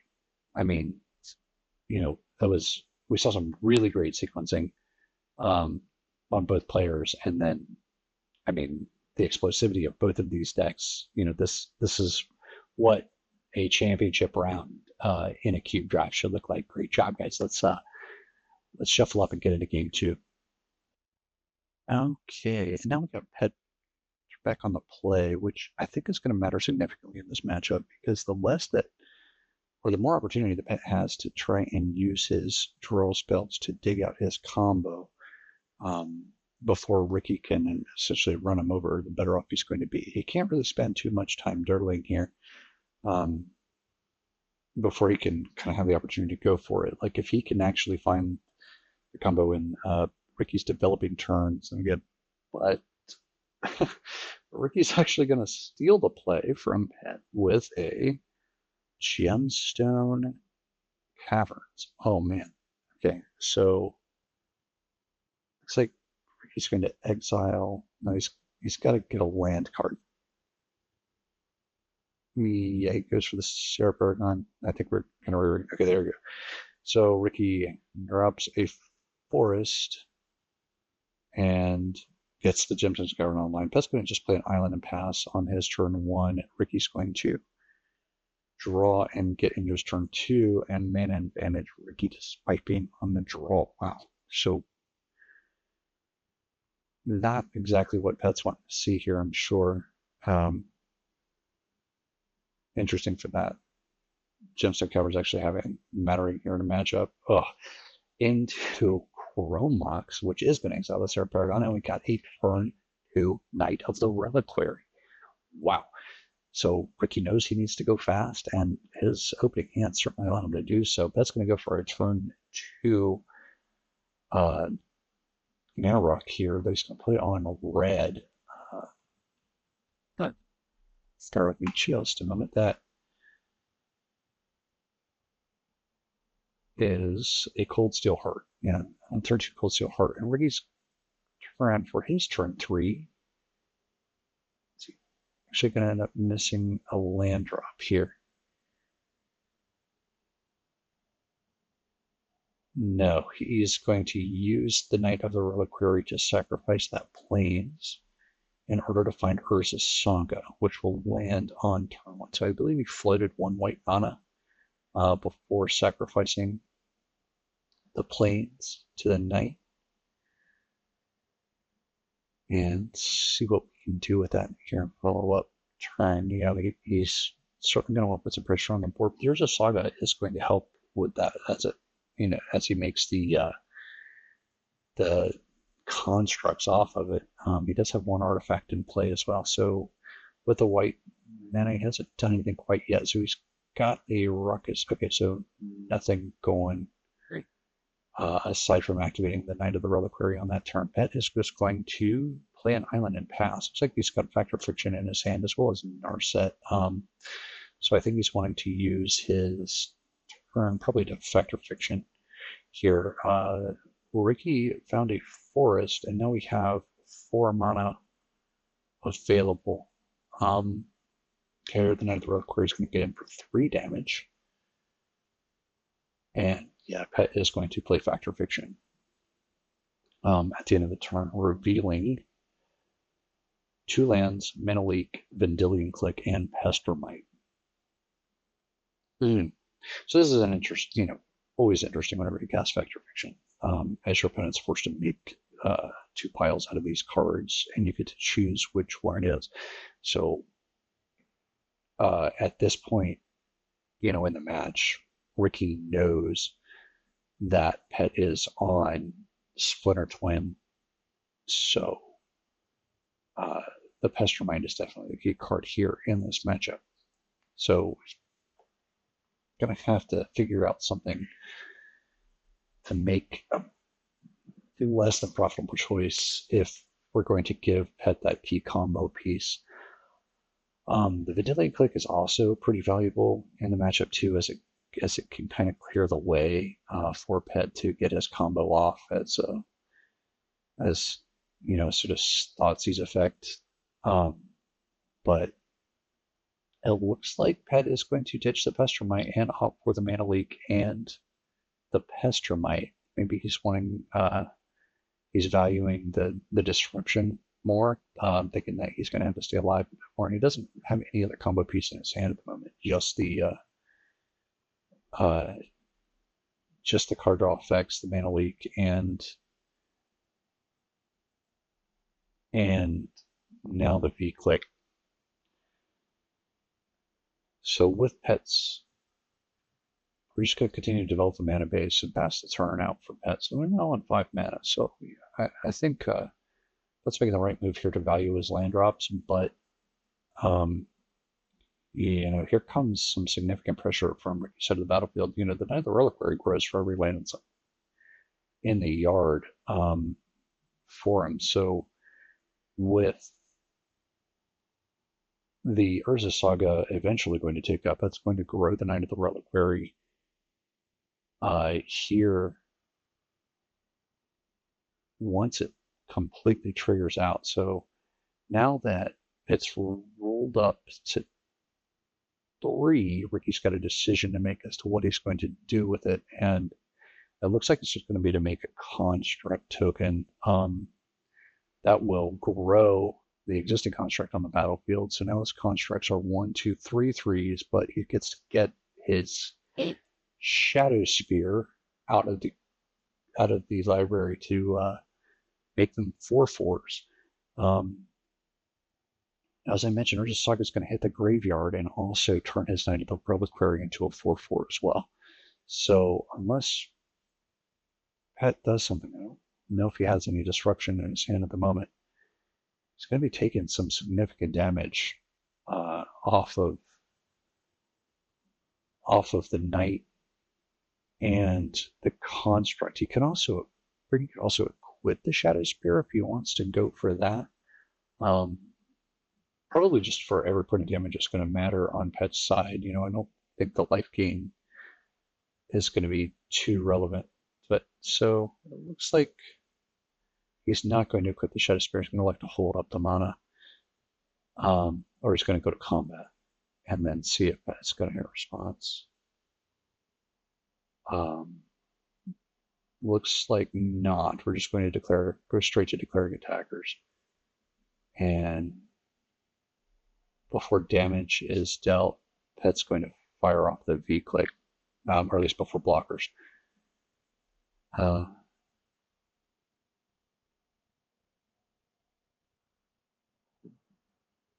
Looks like Ricky just has the one card in hand at the moment. And this might be the only opportunity that Pet is thinking that he may get before Ricky's just in top deck mode. They get a lot of value off Urza's Saga, as it always does. So it's actually not also. Oh, okay. Ricky had 2 cards in hand, and one is an Abrade, and one is Overlord of the Mistmores. And Pet's going to choose probably the Abrade in this spot. Oh, interesting. No, yeah. And yeah, he chooses the Abrade, and that makes sense. I think Ricky's got enough pressure on the battlefield that the Overlord probably doesn't matter a whole lot to Pet in this moment, because if looking at his hand, he's going to need some help. He's got the Impulse, he's got the Mana Leak, and he's got Narset, none of which can help him get out of this spot that Urza's Saga has put him under. But with the Impulse, Pet has found an engineered explosives, which absolutely will help him get out of the situation, but not before he takes 8 damage, falls to 9. So that EE is going to clean up a lot of the battlefield here on Pet's side if he chooses to cast it, which I think he might have to this turn. Yeah, he is. And it looks like, Pet just really needs to buy time to make it work. So we're going to go ahead. I don't know. Again.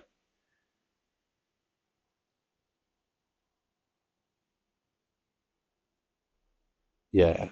That's going to cast Narset first and see what else you can find in our new. He's going to get Fire and Ice. So yeah, we're just buying time here on Pet's side of the battle to stop this onslaught that Ricky's kind of put together with his Urza's Saga package, and he's found the right cards to do it. So it's going to fire off the engineered explosives. That's going to take care of not only the construct tokens, but also the chrome mox. So that is, and if you kept chrome moxes, kind of Ricky willingly 2-for-1ing himself that for the mana value, with the EE there, that ends up essentially 2-for-1ing Ricky and then taking off like 2/3 of the Urza's Saga activation as well. But here on Ricky's side of the battlefield, it's still in pretty good shape, as the Knight of the Reliquary is still a 4/4, and now he's got Shadow Spear on his side. But Pet is only packing, looks like that Fire and Ice a mana leak, and a handful of lands. So, you know, and the control matchups are important to hit your land drops, but we're running out of gas, and looks like it's going to be up to Narset to find Petch some more help. So here comes, nope, the Knight of the Reliquary is not going to attack, but Ricky's going to use it to sacrifice a forest to find a land here. I think he's probably favoring, he's going to find another white source, because we do know that Ricky is holding the Lord of the S'mores in his hand, and with that EE, it took off, destroying the Crow Mines. It took Ricky off of the only other white mana source that he had in hand. So now, before doing this, he wasn't able to cast the Overlord of the Mistmoors at all. But doing this, it is going to throw him off of, the tempo that he would have gained by attacking with it. So he could have attacked with Overlord of the Mist, or attacked with the Knight of the Reliquary, with the Shadow Spear, although would have got in for 5 trample damage, which could have got 4 over on the Vendilion click. As Ricky should know here that it is known information of what's in Pet's hand. It is a mana leak, and it is a fire and ice. So, I guess not wanting to walk into the mana leak, he's opting to use to extend the board out now, which probably makes sense as far as like a turn to turn, or the turn clock that Ricky would have with his attackers and his board state in mind. So Narset's going to go digging again, and one of the cards that Narset was able to reveal is Splinter Twin. So that is a combo piece that I don't think Pet probably can afford to ditch at this point in the matchup. Ricky's board state is looking quite untenable at the moment. I didn't see what the other options he had were. Oh, it's Archmage's Charm. It's what he ends up having. Okay, and that's what he takes. So that is a polluted delta. It's going to drop for the floating delta. So, wow. So Pet in his hand has got Fire and Ice, Mana Leak, and Archmage's Charm. I guess he can use the Archmage's Charm to steal one of the insect tokens, because it can take a creature with the mana value 1 or less, but yeah,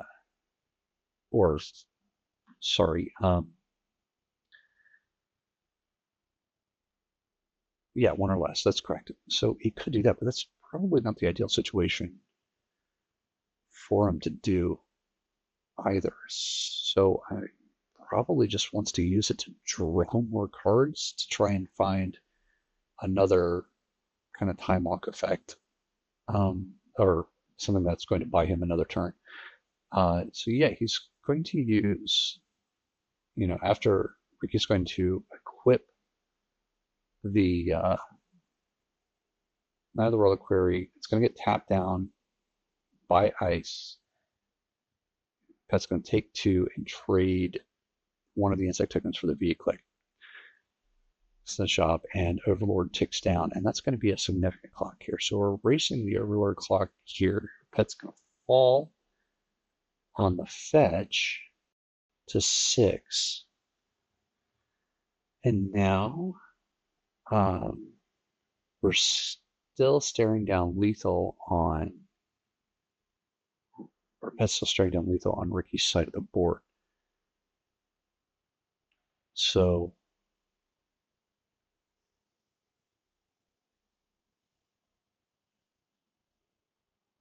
in hand, we still have that Archmage's Charm, which we use. Pet rolls out the lands in the turn.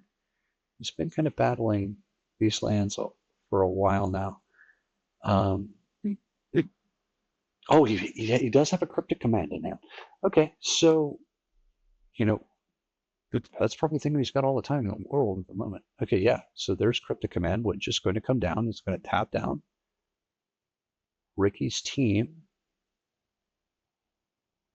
and draw a card. Yeah, interesting. And he's going to find if it looks to be Everflowing Chalice.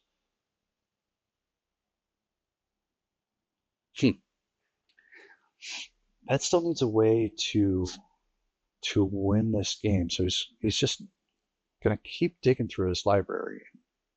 Okay, and Ricky's gonna find a Johnny on his side of the battlefield and has to turn.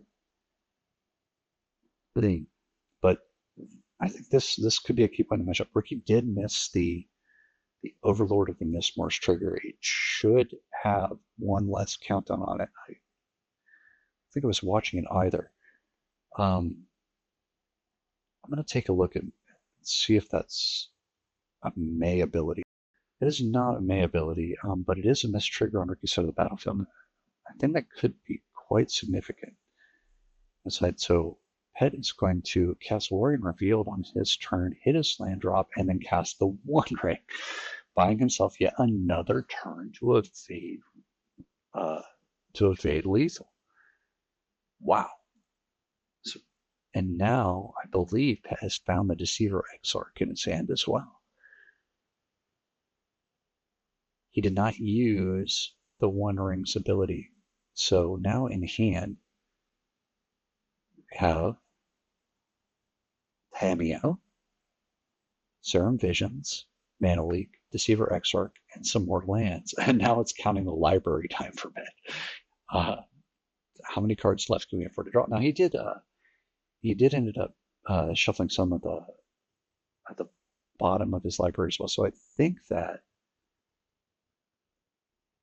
there should be some known quantities here on the bottom. So Kikijiki is one of them. Okay, there is Expressive Iteration that he found off of the card draw. Ricky did take down the Overlord, but the Overlord should be on the battlefield now when it's not.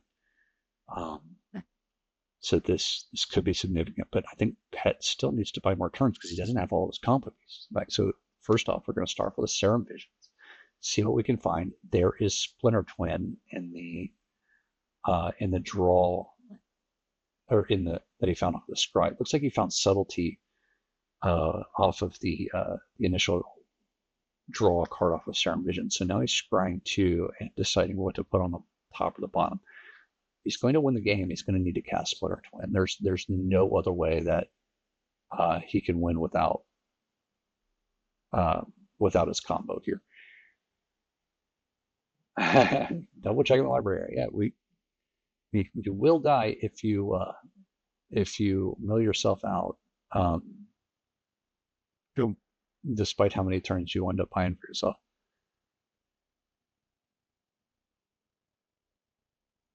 So yeah, Pet's going pretty hard in the tank here on what scry, and I don't blame him. So like some missequencing here, it could end up costing him the game. And it looks like he needs to find a way to survive for at least one turn and then go for his combo. Ricky's showing 2 cards in hand right now. So, just big things on Pet's side of the battlefield, which I have to say that this is definitely a complicated board state, and he's got lots of options in his hands. And it's if you ever play Magic with Pet, or you watched our video in the past, he's a fast player. There's just so much to consider as he sits here at 6 life. So let's skip ahead of the action a little bit as Pet does go pretty far in the tank and see what he ends up doing. So we're going to scry 2 to the top. And, I think he's come to the conclusion, I have to survive this turn. And he's decided to use the ring to draw the 2 cards that he scried to the top and put the Cameo flip trigger on the stack as it is now, as Ricky pauses over his own priority to try and figure out what is it that could be in Pet's hand by checking out his graveyard. What has he played so far? And what will this Tamiyo be able to do if he needs to get something back from the graveyard, or just to, kind of stop him from attacking for lethal? So he's got to assess one. Is the combo in Pet's hands? We know that it is. He now has Splinter Twin, which he put into the top, and Deceiver Exile. With 1, 2, 3, 4, 5, 6, 7 mana, that is a possibility, but he's got one unknown card in hand as well. So yeah, Pet could go for the win here. Ricky's going to say, no, I don't want Tamiyo to be flipped. I'm going to use Otawara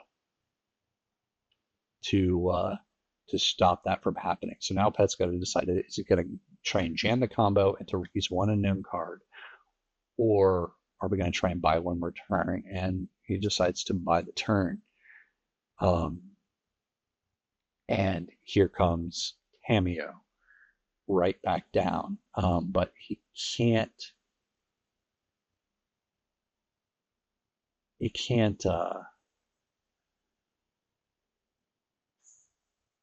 flip her anymore with the cards in hand, because there's no more loyalty left for Narset. So I have to draw 2 cards. So Pet goes to the cleanup step, and he's going to stop here. So now it is Ricky's turn. And I don't see what he's drawn. Oh, it looks like it's Escape to the Wilds. It's got Escape to the Wilds and one unknown in his hand.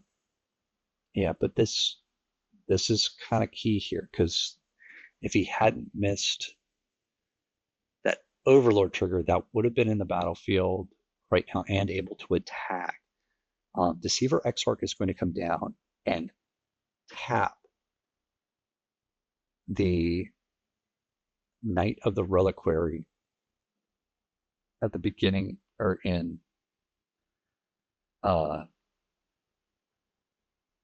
Ricky's combat step.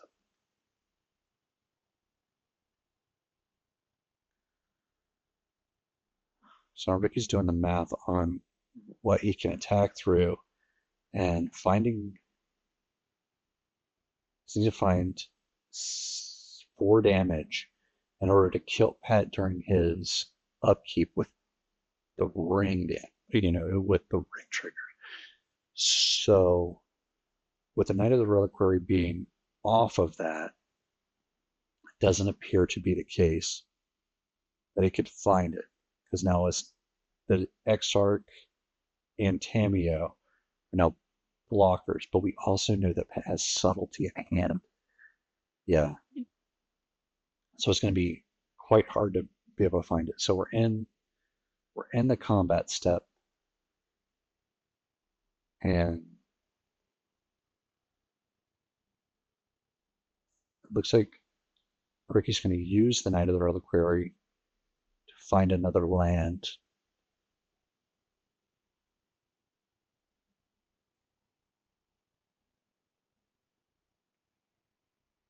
Before it gets tapped down by the Deceiver Exarch. Oh, this is interesting. Okay, so he's found the Raging Ravine. Okay, this was a smart play, because if Ricky can force Pet or find a way to kill the cat token, then he could then animate the Raging Ravine to give himself that red permanent that a Johnny needs to be able to deal direct damage to Pet. And considering he's got 1, 2, well, it would only be 2 damage. So he needs to deal 2 damage and kill the cat. It's a bit of a big ask here, but man, if he could attack with the with the Overlord as well, he might be able to find it, or he certainly would be able to get the additional creatures on the battlefield so that Johnny's direct damage would do it. But he still has to find a way to kill that CAD token. With Raging Ravine's activation costing, it's going to be a bit of a stretch as to whether he'd be able to find it in the first place. So this is an interesting spot here, but man, it's gonna have to take some good blocking, and Pet's got to see the problem with a Johnny as well.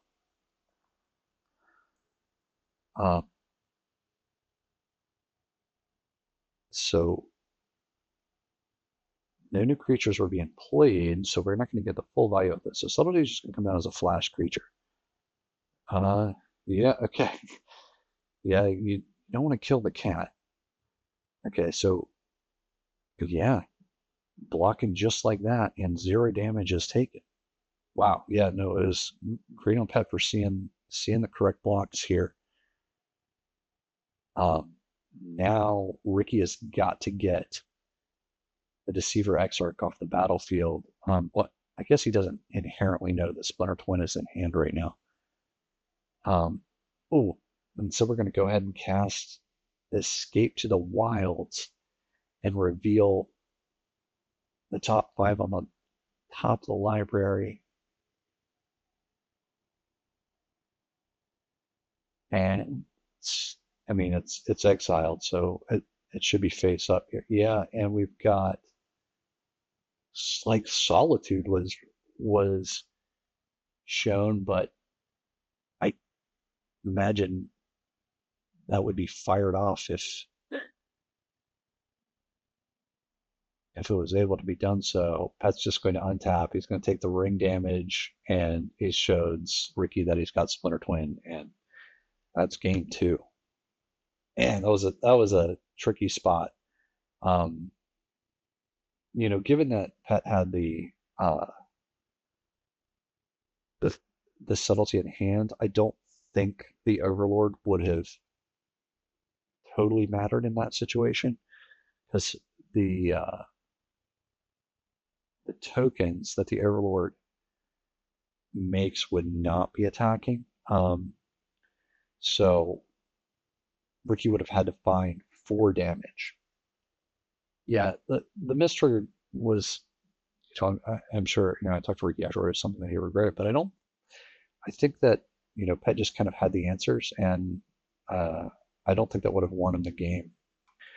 But all in all, great match, and we're going to game 3. That's good news. We got more of this matchup to go. Let's check it out.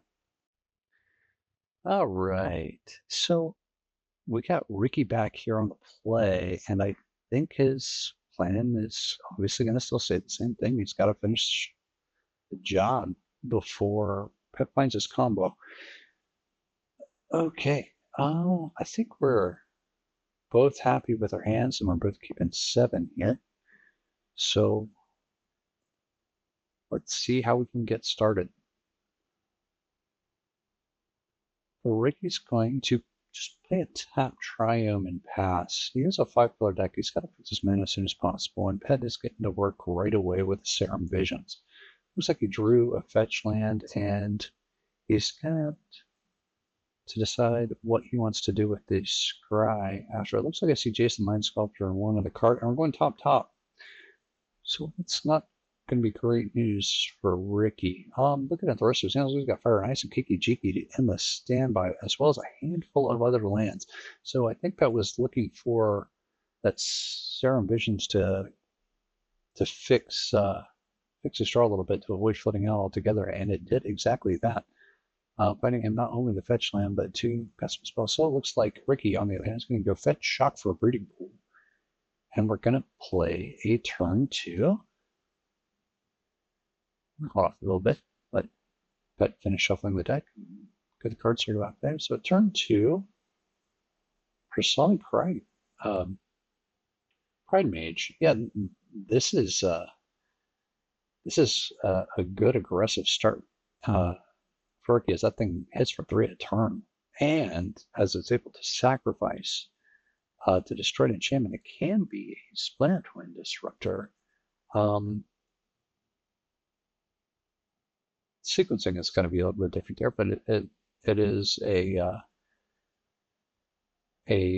something that can get out of hand on the battlefield, Ricky. So it looks like Pet on his turn 2 is going to opt to just play Ice and tap down Ricky's land, stop any sort of curve out that might be coming his way. But the Pride Mage is going to get in there for 3 damage off of its own Exalted trigger. Ricky's going to play a Surveil land, and looks like he wants to keep the card on top, or at least he's mulling over as to what he could do with the 1 mana that he's got left over. Yeah, so it's going to stay on top, but he has to turn back to Pet. Ooh. So he just drew Tamiyo off the top of the library, and we're going to go 3 mana right into, a call out of the sideboard. So he didn't have this in the previous game. I don't believe it was in his main deck. But a call is a house. Looks like Ricky's going to take a read. Let's take a read at it too. It is a 3 mana 1/5. So it's going to be an absolute wall for Pet here. And since the beginning of each player's end step, if an artifact in the battlefield under your control is turned, look at the top 2 cards of your library and put one of them to hand and in the graveyard. That does have a couple of artifacts in the Everflowing Chalice and another mana he's got. But he also has Tamiyo, which if you can get that online and get Tamiyo attacking, then that will create an artifact to put on the battlefield every turn, triggering call allowing him to filter minus combo pieces. So yeah, I think this is a good inclusion here. And a good card out of the sideboard to both stop the early aggression and do the filtering. It's going to do exactly what he wants. And here comes the Pride Mage, and a Braid is going to take care of a couple calls. So despite all that talk of like how much good this card could do for him, if it's dead, and it's not coming back. Okay, but that looks like that's all that Ricky managed to do on his turn, as he leaves 2 mana back. At the moment, Pet has 4 mana untapped, and he's going to just kick the turn back to Ricky. So 2 mana unspent for Ricky, and so Pet is going to leave 4 mana up, as I do see Subtlety in his hand now, which can absolutely get the tempo back to him, but I don't think you want Subtlety to trade with a Personic Pride Mage, and it's going to get in for 3 more damage, and Pet's going to fall to 14. So yeah, this cat's doing work. And Ricky's going to hold up 5 whole mana, as it seems like the pressure is just not coming beyond the Pride Mage. So we're going to start off by playing Tamiyo, which this is a couple called into Jace the Mind Sculptor.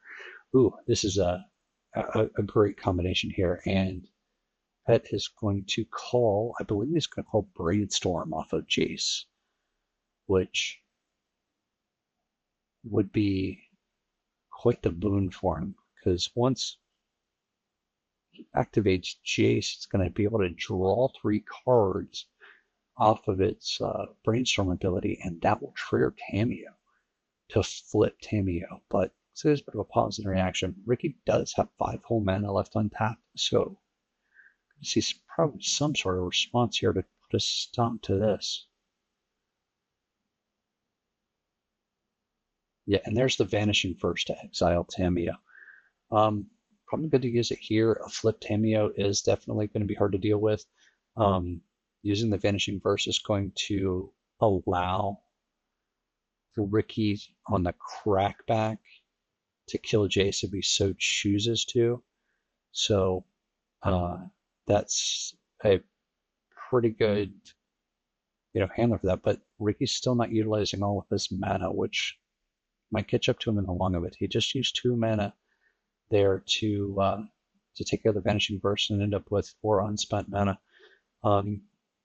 And as predicted, the Pride Mage took care of Jace the Mind Sculptor, and Ricky played a Shadow Spear.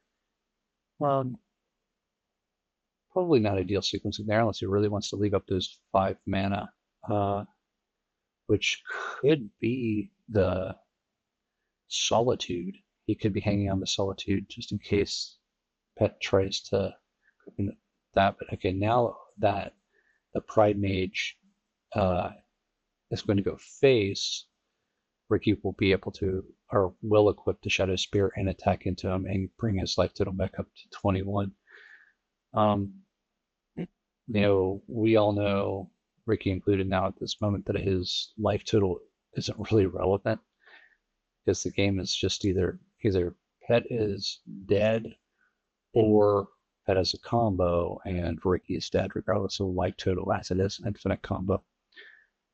But this Pride Mage is doing work, man. I mean, like, we saw it do work in our last video when Ricky was using the same card and I was shooting that. But that's going to impulse, and all he can really have to do in this situation is just buy time and try and find his pieces. And there's no better card in his deck to help him do that than the One Ring, and that's what Impulse has revealed. I think he's taking stock of everything else. There's Factor Fiction, which just does more digging, but it's, it doesn't do digging and protection quite like the Ring does. So I think he's just mapping out his next few turns as to what is it going to take. Maybe one pause is that Pet's life total is pretty low right now, as he needs to work to find the answer to the Pride Mage. So the rest of the cards go on the bottom, and no surprise, he does take the One Ring and top decks a Mountain. So he definitely needs to develop his mana base as well. But here comes the One Ring, offers the protection. He's got 3 mana up. Looks like he's got 3 cards in hand at the moment. Going to be way more with the Ring, but it's got an Archmage's Charm, Subtlety. Or it's got 4 cards. It's kind of hard to count with all the Brian Kibler-esque card flicking that he does, but I am also grateful because that gives us some insight into what his hand is. He's going to drop 1 ring and be punished for 1 damage as he draws 2 more cards, so 4 cards accumulated in the last phasing sequence here. Looks like most of them are lands, however. He is going to need the lands. He's going to cast his combo, but he needs Valor. So now he has a huge amount of mana, and as he reorganizes what he could do with his 8 lands and his spells into it, and he passes back to Ricky. Ricky's got to find these last 8 points of damage. He's got to do it quick. I see Subtlety on the bat in Pet's hand, along with Kiki Mare Breaker, and the Archmage's Charm is still sticking around, as is Mana Leak. Okay, so yeah, Ricky's got to find this pressure into him, and looks like taking a bit of a big think here as to what all that we can do this process. So the Pride Mage is going to get in there, but it looks like he did hold back the Elvish Reclaimer for any sort of extra damage. So at the end of the turn, we're going to draw 2 more cards and untap the Ring, take the damage for the Ring, but that counters up 2, and that is going to fall to 2, draw 3 more cards, and he's found Splinter Twin. Oh, wow. Okay. So, looks like we see 1, 2, 3, 4, 5, 6, 7, 8 mana. That's got a land drop. And he's got to be careful what he decides. So he plays another island. So let's so he's organized the mana. So he's organized his mana right now. And this could be a teleport, but it looks like on the left side, he's organized his mana so that he could cast Kiki, and he has to do it now, otherwise he's dead. Ricky is presenting lethal on the board. Oh, but he's got Cryptic Command. Oh, this is brilliant. So he uses the Cryptic Command to bounce his One Ring, return it to his hand. He found a Deceiver Exarch off of it, and now he's going to recast the One Ring and regain the protection to buy himself that other turn that he's going to need. We're going to move to cleanup step. And now he's got just one more turn and what will be, I assume, one more mana. Yeah, he saved a land as well in order to execute this plan. So he's got Deceiver Exarch and Kiki-Jiki. So now he's going to break for it, and he can find the cards if needed. So yeah, we've got one mana left to go, and we've got Subtlety in hand to stop potentially something. There's like Ricky's going to use Elvish Reclaimer at the end of Pet's turn in order to find Urza's Saga.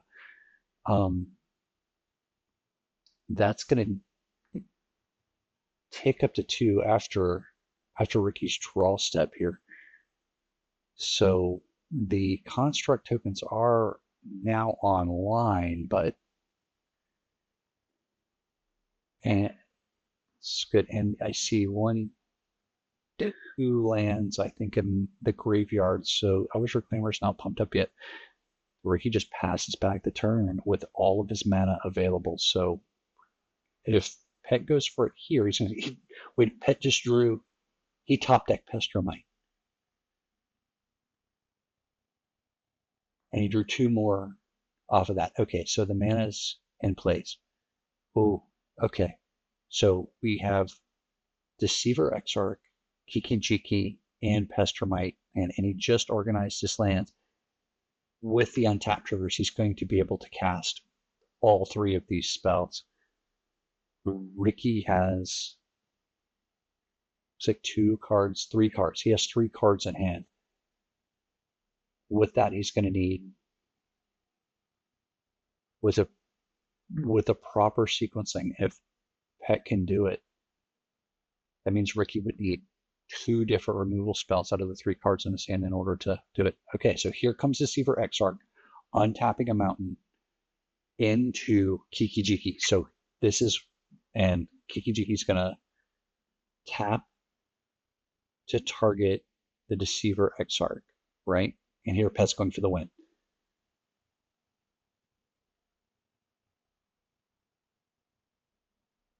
Ricky has something. We're using the breeding pool.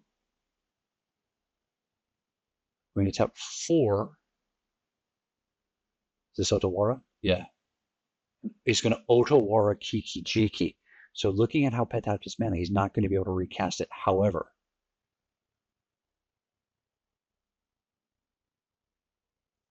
oh, Pet's got to see it. And he does. Here comes Pestromite, targeting Kiki-Jiki to restart the combo all in the stack again. And Pet's tapped out. Either this is game.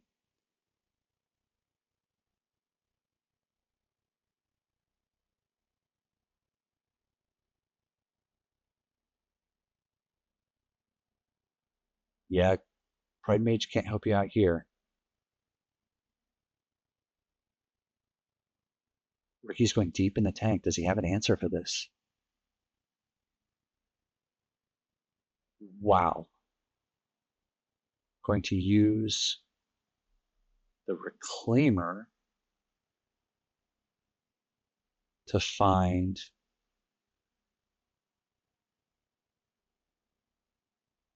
if, see, the Abrade is already in the yard, so Ricky can't have an Abrade. If he had Subtlety and a white card in hand, then he could do it. But no, he doesn't. That's it. That's the second preliminary. Pet takes the win, and off of just amazing discipline and finding the cards and the power of the One Ring again, showing up, just showing what it can do in this deck, and being able to take advantage of this extremely powerful combo. What a final match. I'm low on words, but yeah, this was an excellent showing from both of our players, and wow, what a great final match, and congratulations to Petch, our preliminary number 2 champion. He was preliminary 1 champion too. He's gone back to back. And I think like both Ricky and he are establishing themselves as the end bosses here for the queue. Congratulations to both guys. Great performances all around. And I think that'll wrap it up for Prelim 2. Well, thanks for watching. Thanks for hanging out. I hope you enjoyed these matches as much as I did. And I'm going to leave you with a look at all of the decks that were put together during this last prelim, and one final look at the standings. Hey, thanks again. And I'll see you guys in prelim number 3. Yeah.